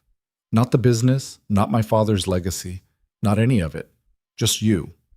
And if choosing you means leaving everything else behind, then that's what I'll do. She let out a shaky breath. I don't want you to have to choose. I just want to feel safe again. I know, and I'm going to make that happen. They held each other for a long time, Naomi crying into his shoulder while Dante made silent promises to himself about what he'd do to the Castellanos if he ever got the chance. The next morning, he called a meeting with Marco, Luca, and his other key people. They gathered in the back room of the restaurant, the same place where he'd walked out to crash Naomi's fake engagement party. We need to solve the Castellano problem, Dante said without preamble. What are our options? Marco laid out several possibilities. They could negotiate a smaller deal, give up some territory, but not all of it. They could wait and hope the Castellanos moved on to easier targets. They could gather enough evidence of their illegal activities to tip off the feds and let the government handle it. Or they could go to war. No war, Dante said firmly. What else? The negotiation route is our best bet, Marco said. Give them something small, enough to make them back off, but not enough to weaken us significantly. They'll see it as weakness. They'll come back for more later. Maybe, but it buys us time to strengthen our position. Luca spoke up. What about turning them against each other? The Castellano family isn't unified. Vincent runs things, but his younger brother Antonio has been making noise about wanting more power. We could exploit that. Dante considered it. Creating internal conflict within the Castellano family could work, but it was risky. If it backfired, they'd be facing a united enemy with a personal grudge. How would we do it? He asked. Anonymous tips, strategic misinformation, maybe some financial incentives for Antonio to make a move against Vincent. It's dirty pool, but it could work. I don't like it, Marco said. Too many variables we can't control. They argued for another hour, weighing options and consequences. By the end, Dante still didn't have a clear answer. Every path forward came with risks, and he couldn't shake the image of Naomi's tear-stained face asking him to make her feel safe again. He was walking to his car after the meeting when his phone rang.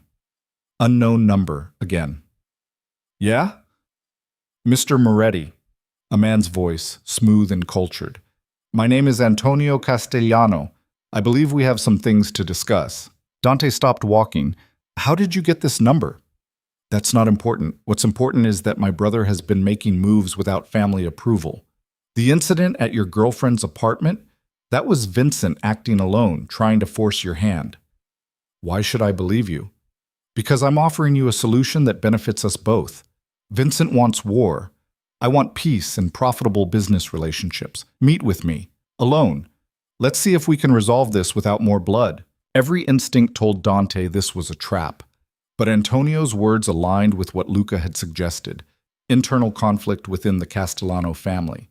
If Antonio was serious about opposing Vincent, this could be the opening they needed. When and where? Dante asked. Tonight, 9 o'clock. There's a park in Queens, Forest Park, near the carousel. Come alone, and I'll do the same. The line went dead. Dante immediately called Marco and told him about the conversation. His second-in-command's response was predictable. It's a trap. Probably. But what if it's not? Then it's still dangerous. You don't meet with Castellanos alone in empty parks at night. I'll have people nearby, hidden. If anything goes wrong, they move in. And if they kill you before we can get there, then you take care of Naomi and make sure the Castellanos pay for it. Marco was quiet for a moment. Does she know you're considering this? No, and she's not going to. She'd try to stop me. Because it's a terrible idea. Because she's scared and I need to fix this before she decides I'm not worth the risk. He could hear Marco sighing on the other end. Fine, but I'm setting up a perimeter and you're wearing a wire. And if I hear anything that sounds wrong, we're coming in whether you want us to or not. Deal. Dante spent the rest of the day trying to act normal. He had lunch with Naomi, listened to her talk about a consulting job she'd been offered, pretended everything was fine. But his mind was on the meeting, running through scenarios and outcomes. At 8:30, he told Naomi he had to check on something at one of the warehouses. She gave him a look that said she didn't quite believe him, but she didn't push. "Be careful," she said, kissing him at the door. "Always am." "Still a liar." He smiled despite the knot in his stomach. "I'll be back before midnight." Marco met him 2 blocks from the park with the wire and 5 guys who would spread out around the perimeter. They went over the plan one more time. Dante would meet Antonio, feel out the situation, and leave at the first sign of trouble. "Don't be a hero," Marco said, fitting the wire under Dante's shirt. "If this goes bad, you run." "Since when do I run?" "Since your girlfriend is at home waiting for you to come back alive." Fair point. Dante arrived at the park at 8:55. The carousel was still and dark, the park mostly empty except for a few late-night joggers. He found a bench near the carousel and waited. Antonio Castellano appeared at exactly 9 o'clock. He was younger than Vincent, maybe mid-30s, dressed in an expensive suit that looked out of place in the park setting. He sat down on the bench next to Dante without preamble. "Thank you for coming," Antonio said. "Let's skip the pleasantries. What do you want?" "To apologize for my brother's behavior. Vincent has always been impulsive, but going after your girlfriend crossed a line. You expect me to believe you had no part in it?" "I expect you to believe I have my own interests, and they don't align with Vincent's need to prove himself by starting unnecessary conflicts." Antonio leaned back, crossing his legs. "Here's my situation. My father is dying. When he's gone, leadership of the family passes to the eldest son, Vincent. But Vincent is reckless. He makes enemies we don't need and takes risks that put us all in danger. And you want to take his place. I want to ensure the family survives the transition. If Vincent starts a war with you, we both lose. Men die, territory gets contested, the feds start paying attention. Nobody wins except the lawyers and the undertakers." Dante studied the other man's face, looking for signs of deception. "What are you proposing?" "A truce? You and I stay out of each other's way. In exchange, I'll make sure Vincent doesn't make any more moves against you or anyone close to you." "How can you guarantee that when he's the one in charge?"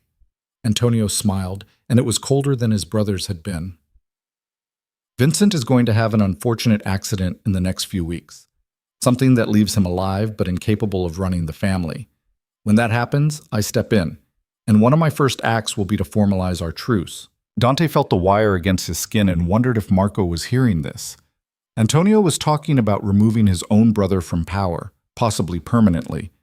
It was exactly the kind of internal conflict Luca had suggested exploiting, except it was happening without them having to lift a finger. "You're asking me to wait while you commit fratricide. I'm asking you to be patient while I solve a problem that benefits us both. Vincent won't stop coming after you. He's convinced himself that taking your territory is the key to proving he deserves to lead. If you wait for him to make another move, it'll be worse than what happened to your girlfriend. And if I don't trust you, then you prepare for war and accept that people you care about might get caught in the crossfire." Antonio stood up. "I'm not asking you to trust me. I'm asking you to be practical. Give me 3 weeks. If Vincent is still a problem after that, do what you need to do." He walked away before Dante could respond, disappearing into the darkness of the park. Dante sat there for another minute, processing. Then he heard Marco's voice in his earpiece. "Did you get all that?" Dante asked quietly. "Every word. This is insane, but potentially useful. Or a trap designed to make you complacent while they plan something worse." "Yeah, that too." Dante stood and walked back to where Marco was waiting with the car. They drove in silence for a few minutes before Marco spoke. "What are you going to do?" "I don't know, but I need to tell Naomi something. She's going to ask where I was." "Tell her the truth." "That I met with a Castellano who's planning to incapacitate his own brother and wants us to wait 3 weeks to see if it happens." "When you say it like that, it sounds worse."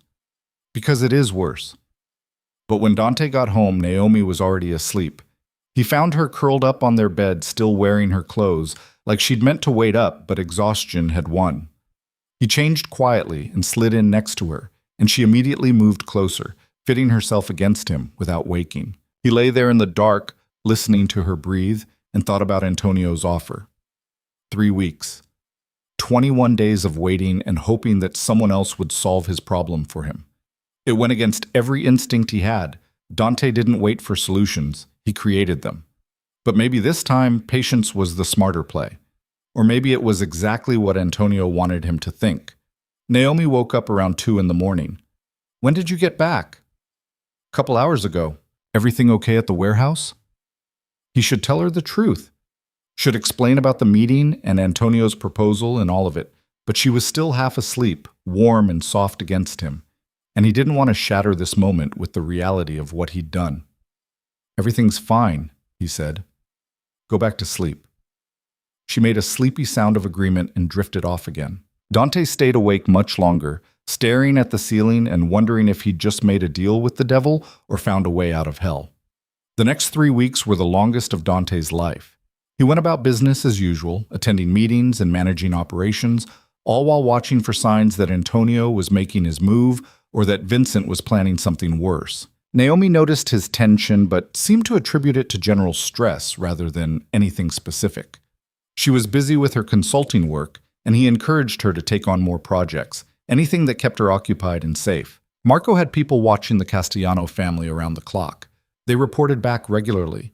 Vincent was still active, still making noise about expansion, but no direct moves against Dante's organization. Antonio kept a low profile, which could mean he was planning something or that he'd been lying about everything.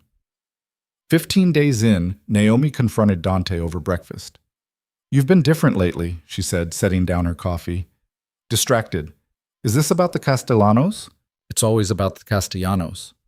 That's not an answer. Dante set down his own cup. I'm handling it. How? I can't tell you that. Because you don't trust me or because you think I can't handle it? Because I promise to keep you out of the dangerous parts of my life as much as possible. She stood up, and he could see frustration and hurt warring on her face. We're supposed to be partners, Dante. That means you don't get to make unilateral decisions about what I can and can't know. I'm trying to protect you. I don't need protection. I need honesty. They stared at each other across the kitchen counter, and Dante felt the familiar pull between what he wanted to do and what he should do.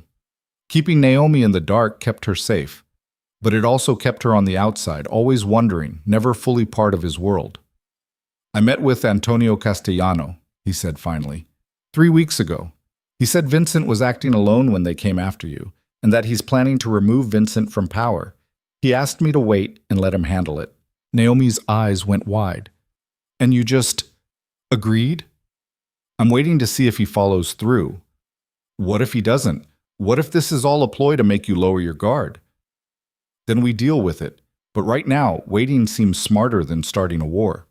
She walked around the counter and stood in front of him. You should have told me. I know.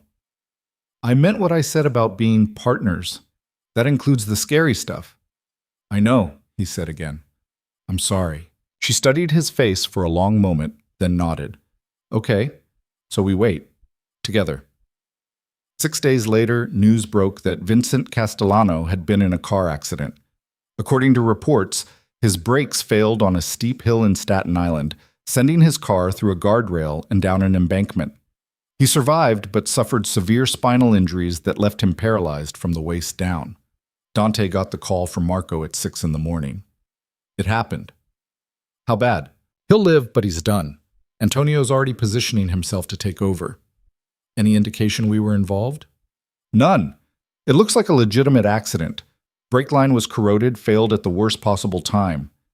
Nothing's ever legitimate with these people. No, but it serves our purposes. 2 days after the accident, Antonio called Dante directly. I believe we had an agreement. We did. Then consider it fulfilled. Vincent is no longer a threat to anyone, and I'm officially extending an offer of peace between our families. What are the terms? No terms. We stay out of each other's business. You run your operations, I run mine, and we both prosper without conflict. It was too simple, too clean. Dante didn't trust it, but he also didn't have a better option. Agreed, but if anyone from your family comes after mine again, they won't. You have my word. The call ended and Dante sat in his office trying to process what had just happened. The Castellano problem was solved, not through violence or negotiation, but through Antonio's ruthless ambition and willingness to sacrifice his own brother. He should have felt relieved. Instead, he felt uneasy. He'd gotten what he wanted, safety for Naomi, an end to the threat. But it had come at the cost of being indebted to a man who'd proven he'd do anything to get what he wanted. When he told Naomi that evening, her reaction was immediate. "You think he'll hold to it? The truce?" "I think he'll hold to it as long as it benefits him. The second it doesn't, all bets are off." "So we're not actually safe. We're just safe for now." Dante pulled her close. "We're safer than we were. That's something." She let him hold her, but he could feel the tension in her body. "I don't like owing people like that." "We don't owe him anything, don't we? He solved our problem. That creates a debt, whether you want to admit it or not." She was right, but Dante didn't know what to do about it, so he just held her tighter and hoped that for once things would work out the way they were supposed to. That night, they made love slowly, carefully, like they were both afraid the other might disappear. And afterward, lying in the dark with Naomi's head on his chest, Dante made himself a promise. Whatever came next, whatever Antonio wanted in return for his help, whatever new threat emerged, he would handle it, and he would make sure Naomi never had to be afraid again, even if it meant burning down everything he'd built to do it. The promise Dante made that night turned out to be harder to keep than he'd anticipated. Peace with the Castellanos held for exactly 6 weeks before Antonio called in his favor. It came on a Tuesday morning. Dante was in his office reviewing shipping manifests when his phone rang with Antonio's number displayed on the screen. "We need to talk," Antonio said without preamble. "About what?" "A mutual opportunity. Meet me for lunch, 1 o'clock. The Italian place on Mulberry Street." Dante's jaw tightened. "I'm busy." "Make time. This benefits both of us, but it's time sensitive." The line went dead before Dante could argue. He stared at the phone, debating whether to ignore the summons entirely. But Antonio had held up his end of their arrangement. Vincent was out of commission, the threats against Naomi had stopped, and business had been running smoothly. Refusing to meet would be a breach of their informal truce. Marco found him 20 minutes later, already dressed for the meeting he'd somehow known was coming. "You heard?" Dante asked. "Antonio's people reached out to confirm the time. What do you think he wants?" "Nothing good." They arrived at the restaurant early, checked the exits, and positioned Luca and 2 others nearby. Antonio showed up precisely at 1, alone as promised, looking relaxed in an expensive suit that probably cost more than most people's monthly rent. "Dante, thank you for coming." Antonio sat down without waiting for an invitation. "How's Naomi? I heard she's doing well." The casual mention of her name made Dante's blood run cold. "Don't." "Don't what? Ask about your girlfriend? I'm making conversation." "You're making a point. Get to what you actually want." Antonio smiled and signaled the waiter for wine.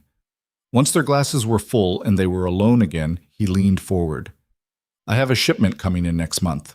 High value, time sensitive. I need it to move through your docks in Brooklyn." "No? You haven't heard what I'm offering." "I don't care what you're offering. Find your own distribution." "I would, but unfortunately my usual routes are compromised at the moment. Federal investigation, very inconvenient. Your operation, however, is clean. No scrutiny, no problems. The shipment moves through, you get 20% of the value, everyone wins. Except when the feds start looking at my docks because you brought heat there." "That won't happen. This is one shipment, in and out within 24 hours. You'll barely notice it's there." Dante set down his wine glass. "I said no."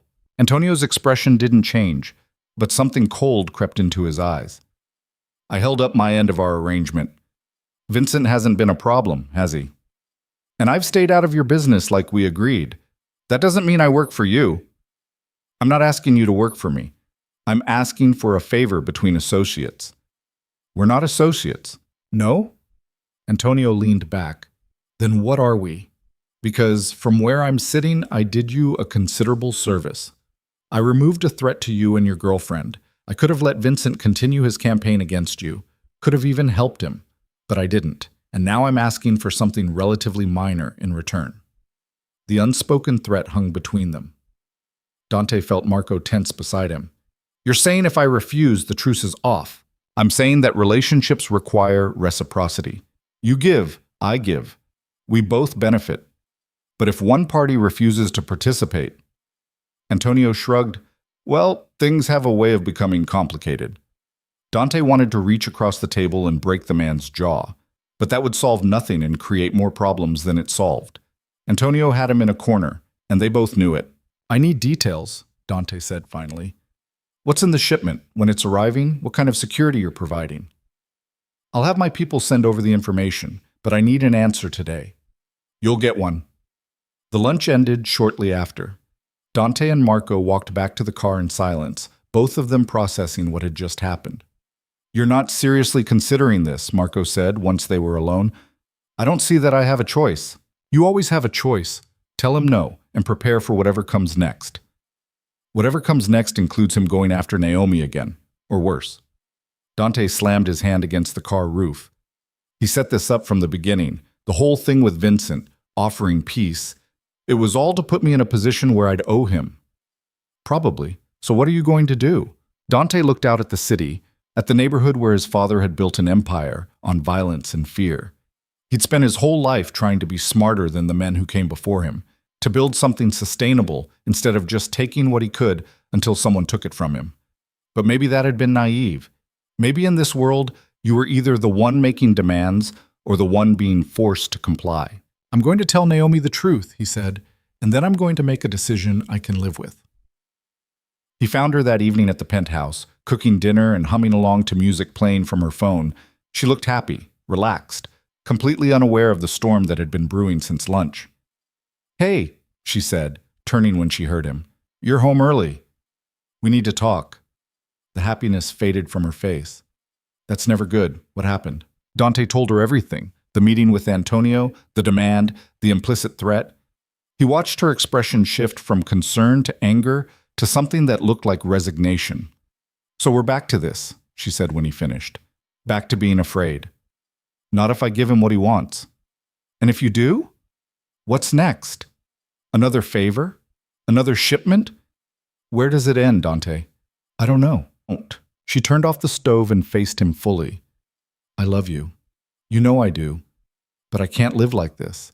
I can't spend every day wondering when the next threat is coming, when the next Antonio Castellano is going to show up demanding something in exchange for our safety." "What are you saying?" "I'm saying maybe we need to actually consider what you said before.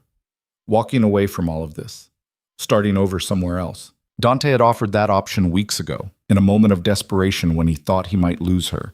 But he'd never seriously considered following through. His whole life was here. His business, his people, his father's legacy. Walking away meant abandoning everything he'd ever known. "You're serious," he said. "I'm tired, Dante. Tired of being scared.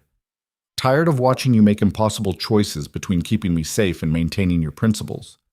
There has to be another way." "And if there isn't? If walking away means someone else moves in and takes what we built? If it means the people who work for me, who depend on me, suddenly have no protection? Then that's on them, not on you. You're not responsible for the whole world." "No, but I'm responsible for the people I made promises to."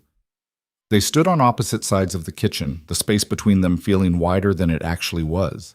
Naomi's eyes were bright with unshed tears. "I'm not asking you to decide right now," she said quietly, "but I need you to really think about it, about what kind of life we want, because I can't do this forever." She walked past him toward the bedroom, leaving him alone with a decision that felt impossible no matter which way he turned. Dante didn't sleep that night. He lay next to Naomi listening to her breathe, and ran through every scenario he could imagine. Refuse Antonio and risk everything, accept and slide further into a world where he'd never be free of obligations and threats. Walk away and leave behind everyone who depended on him. None of the options were good. Around 4 in the morning, he gave up on sleep and went to his office. He pulled out a notebook, one of the few things his father had left him beyond the business, and started writing. Not plans or strategies, but questions. What did he actually want? Not what he thought he should want, not what his father would have wanted, but what he, Dante Moretti, actually wanted for his life. He wanted Naomi. That was the easiest answer. He wanted to wake up next to her every morning without wondering if today would be the day someone tried to use her to get to him. He wanted peace. Real peace, not the fragile truce he had with people like Antonio, where one wrong move could shatter everything. He wanted to build something that mattered, something more than just moving products and managing territories, something that would last beyond violence and fear. The sun was rising when he finally closed the notebook. He had an idea, a terrible, risky idea, that would either solve everything or destroy him completely. Marco arrived at 8, summoned by a text Dante had sent an hour earlier. "You look like hell," his second-in-command said. "Didn't sleep. I need you to set up a meeting with Antonio, the heads of the 3 other major families, and representatives from the Irish and Russian operations." Marco's eyebrows shot up. "All of them? What for?" "I'm going to propose something. Either they'll agree or they'll kill me. But I'm done playing by the old rules. Boss, just set it up. Neutral location. This weekend if possible. Tell them it's about establishing new boundaries and agreements that benefit everyone. And if they say no, then we go to Plan B." "What's Plan B?" Dante smiled without humor. "I haven't figured that out yet." The meeting was scheduled for Saturday evening at a warehouse in Queens that had been converted into an event space. Neutral ground, plenty of exits, and enough room for everyone to bring security without it feeling like a setup. Dante spent the intervening days preparing his pitch and trying to act normal around Naomi. She knew something was happening. He could see it in the way she watched him, but she didn't push, just waited. Friday night, he finally told her about the meeting. "What are you going to propose?" she asked. "A cooperative.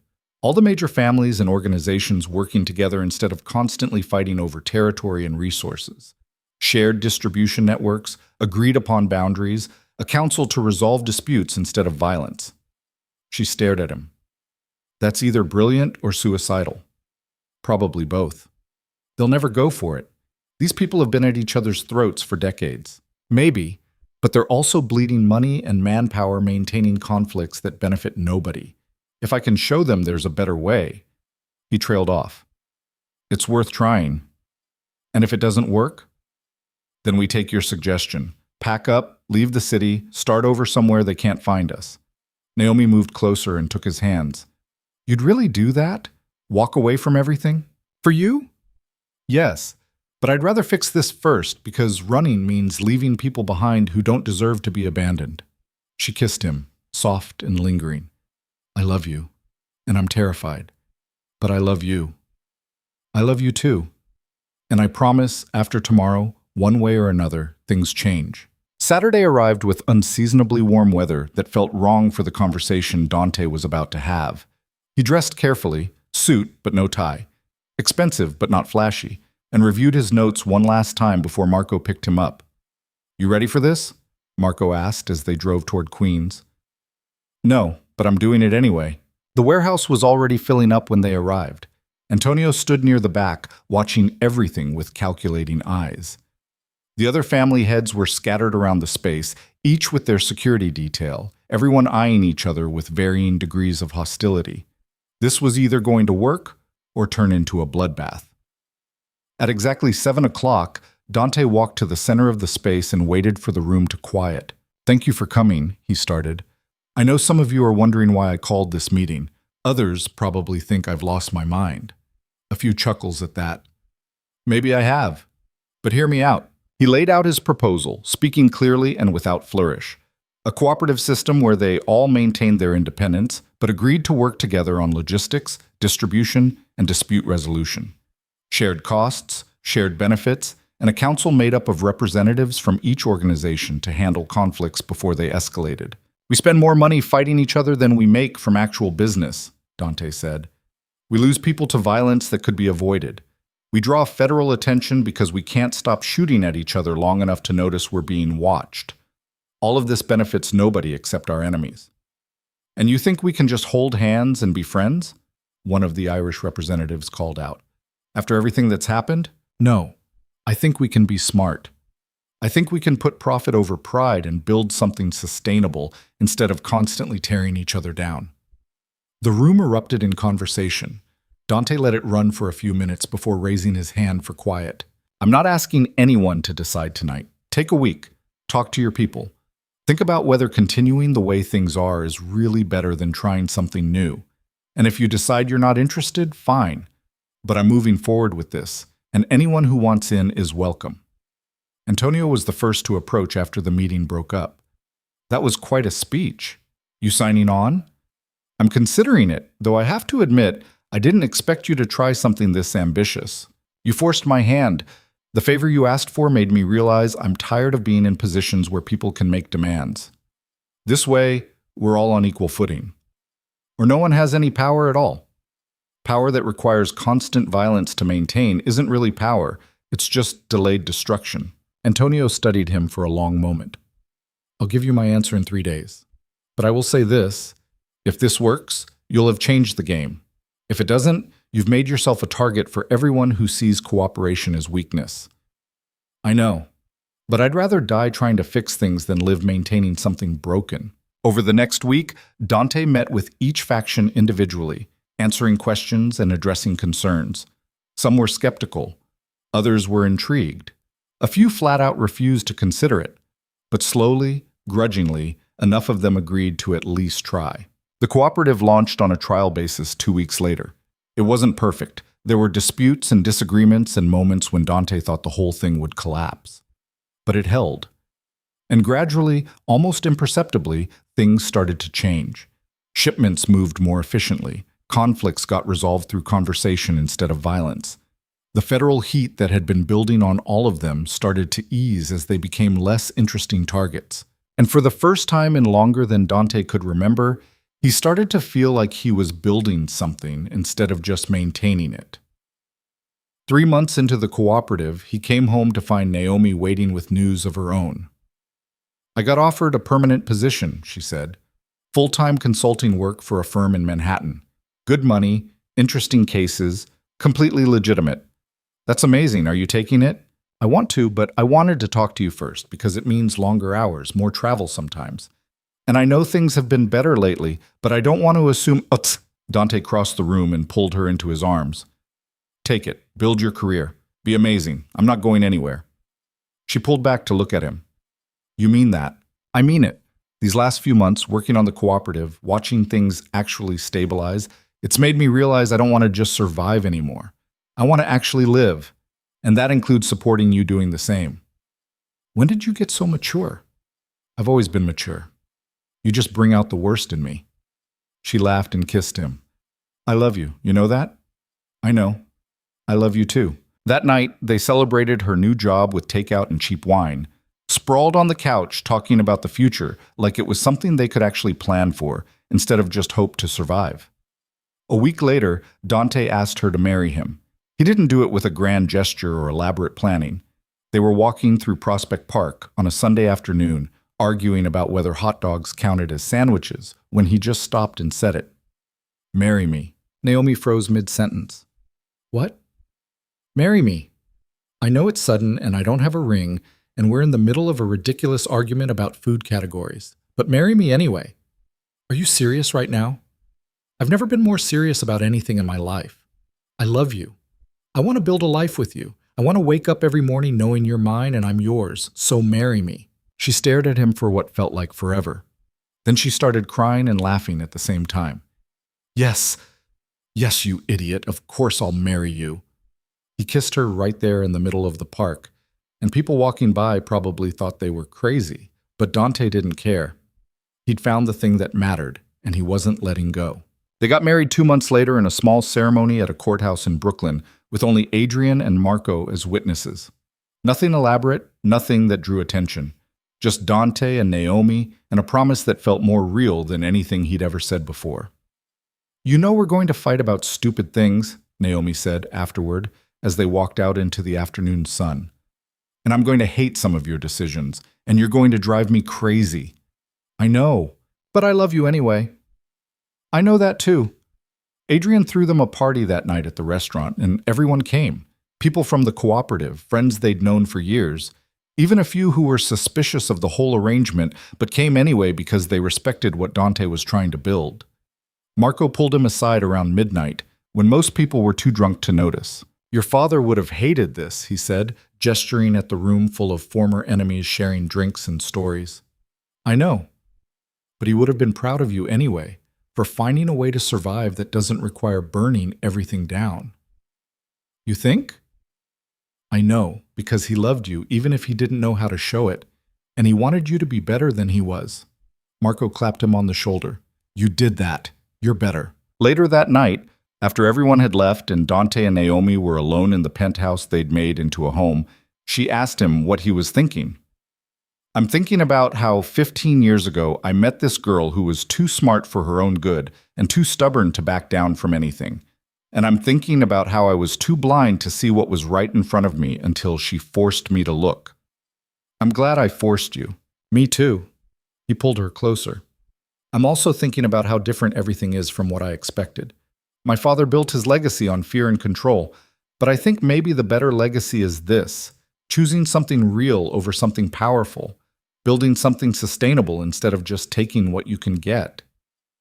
Naomi rested her head against his chest. That's very philosophical for someone who once told me philosophy was for people with too much time on their hands. I've evolved. You've gotten soft. Same thing. They fell asleep like that, tangled together, and for the first time in longer than Dante could remember, he didn't dream about violence or fear or impossible choices. He just slept, peacefully, knowing that tomorrow would come and he'd face it with someone who loved him despite every terrible decision he'd ever made. The months that followed weren't perfect. The cooperative had growing pains, disagreements about territory, disputes over profits, moments when old grudges threatened to tear the whole thing apart. But they worked through it, Dante and the council he'd helped establish, finding solutions that didn't require blood. Antonio became an unexpected ally. Turned out that beneath his ruthless exterior was a businessman who understood that sustainable profit beat short-term gain. They'd never be friends, but they developed a working relationship built on mutual benefit and grudging respect. Naomi thrived in her new job, taking on cases that actually interested her instead of just paying bills. She came home with stories about helping small businesses fight corporate giants, about tracking down evidence that freed wrongly accused defendants. It was everything she'd wanted to do when she first decided to study law, before life had taken her in different directions. A year after they got married, she told Dante she was pregnant. He'd been reviewing shipping schedules when she said it, and for a moment the words didn't register. Then they did. And suddenly, nothing else mattered. "You're sure?" he asked. "3 tests, sure. I have a doctor's appointment next week to confirm, but yeah, I'm sure." Dante set down his tablet and just looked at her, this woman who'd turned his whole world upside down, who'd forced him to become someone better than he'd ever thought possible. And now she was carrying his child. "I'm terrified," he admitted. "Good. That means you're taking it seriously." "What if I screw this up? What if I'm a terrible father?" "Then you'll figure it out, same way you figured out everything else, by being stubborn and refusing to quit even when things get hard." That's not exactly a parenting strategy. It's gotten you this far. Their daughter was born 7 months later, early on a Tuesday morning that started with Naomi's water breaking during breakfast and ended with Dante holding the tiniest, most terrifying person he'd ever met. "She has your eyes," Naomi said, exhausted but smiling. "She has your attitude. I can already tell." They named her Sophia, after Dante's grandmother, who'd been the only person in his family who told him he could be more than his father's legacy. And watching his daughter sleep in his arms, Dante made her a promise he intended to keep. She would never grow up in a world of violence and fear. She would never have to wonder if loving someone meant accepting danger. She would have choices he'd never had, and she would build her life on something solid instead of something stolen. 2 years later, Dante made his final big decision. He sold his stake in most of the family business, the legitimate parts to investors, the less legitimate parts to Antonio, and the cooperative in a deal that took 6 months to negotiate, but left him with enough money to never worry and no obligations that required him to make choices between morality and survival. "You're really doing this," Marco said when Dante told him. "I'm really doing it." "What are you going to do with yourself?" "I don't know. Maybe go back to school. Maybe start a legitimate business. Maybe just be a dad and a husband and see what that's like. You'll be bored in 6 months. Probably. But I'll figure it out." He walked away from it all on a Sunday in October, 5 years almost to the day from when Naomi had challenged him to those 3 dates. The cooperative was stable, Antonio was running most operations, and Marco had stepped up to handle the day-to-day that Dante had been slowly removing himself from. That evening, Dante found Naomi in their daughter's room, rocking Sophia to sleep and singing something soft and off-key. "It's done," he said quietly from the doorway. She looked up. "Yeah? Yeah, I signed everything this morning. As of tomorrow, I'm officially out. How do you feel? Terrified, relieved, like I just jumped off a cliff and I'm not sure if I'm flying or falling. Naomi settled Sophia in her crib and crossed to him. You're flying. You've been flying this whole time. You just didn't realize it. Because you pushed me. Because you were ready to be pushed. They stood there in the dim light of their daughter's room, and Dante thought about all the ways his life could have gone. He could have stayed the man he was at that party where he'd made that stupid comment about never being attracted to black women. He could have kept Naomi at a distance, kept her safe by never letting her in. He could have chosen power and control over love and vulnerability. But he hadn't, because Naomi had seen something in him he didn't know was there, the possibility of being better, of wanting more, of building instead of just taking. Thank you, he said. For what? For not giving up on me. For pushing me to see what I couldn't see. For loving me even when I didn't deserve it. You deserved it. You just didn't believe you did. She kissed him softly. And you're welcome. Though I expect you to make it up to me by being an annoyingly good husband for the rest of our lives. Deal. Years later, when people asked Dante about how he and Naomi got together, he'd tell them about the 3 dates. The fancy restaurant, the hotel room during the storm, the park by the lake. He'd talk about the fake engagement party and the rooftop confession and all the dramatic moments that made for good stories. But what he wouldn't tell them, what he kept private, just for himself, was the truth he'd learned through all of it. Love wasn't about grand gestures or perfect timing. It was about choosing someone every single day, even when it was hard. Especially when it was hard. It was about being willing to change, to grow, to become someone worthy of the person who saw the best in you before you saw it yourself. He'd spent 15 years being Naomi's friend, thinking that was enough. And then she'd challenged him to see her differently, and it had broken down every wall he'd built around his heart. She'd forced him to confront his own prejudices, his own fear, his own conviction that he didn't deserve something real and good. And in doing that, she'd saved him. Not from his enemies or his father's legacy or any external threat. She'd saved him from himself, from the man he would have become if he'd kept choosing safety over risk, control over vulnerability, power over love. Their life together wasn't perfect. They still fought about stupid things. Naomi still had zero patience for his tendency to brood, and Dante still got frustrated when she couldn't remember to lock doors. They navigated the challenges of raising a daughter in a world that would judge her for her father's past and her mother's strength. They made mistakes and had to fix them, but they did it together, and that made all the difference. On their 5th wedding anniversary, Dante took Naomi back to that park where he'd proposed. Sophia was with Adrian for the afternoon, giving them a few hours alone. They sat on the same bench where they'd sat during their 2nd date, watching the lake reflect the afternoon sun. Do you ever regret it? Naomi asked. Walking away from everything you built? No. Do you regret pushing me to take those dates? Not even a little bit. Good. Because I'd do it all again. Every mistake, every terrible decision, every moment of being too blind to see what was right in front of me. Because it led me here. She leaned against him, fitting into his side like she'd always belonged there. You've gotten sappy in your old age. I'm 39. That's not old. It's sappy age. That's not even a word. It is now. They sat there in comfortable silence, and Dante thought about the man he'd been at that party 5 years ago. That man would have been shocked by where he ended up, married to his best friend, a father, living a mostly legitimate life that didn't require constant vigilance and violence. But that man had also been miserable without knowing it, had been building walls instead of bridges, taking instead of creating, surviving instead of living. Naomi had shown him a different way. Not by fixing him, he'd done that work himself, but by believing he could be fixed, by refusing to accept his worst version as his only version, by loving him enough to push him towards something better. And in return, he'd learned to love her the way she deserved, completely, without reservation, with a willingness to keep choosing her over everything else. It wasn't the life his father would have wanted for him, but it was the life he wanted for himself, for Naomi, for their daughter. A life built on love instead of fear, on choices instead of obligations, on the belief that people could change if they found something worth changing for. As they walked back to their car, hand in hand, Naomi said, "So what do you think? Was I right about you being full of it?" Dante smiled. Yeah, you were right about everything.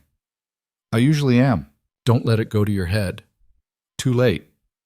And there, in the golden afternoon light, with his wife's laughter ringing in his ears and his daughter waiting at home, Dante Moretti finally understood what it meant to be free.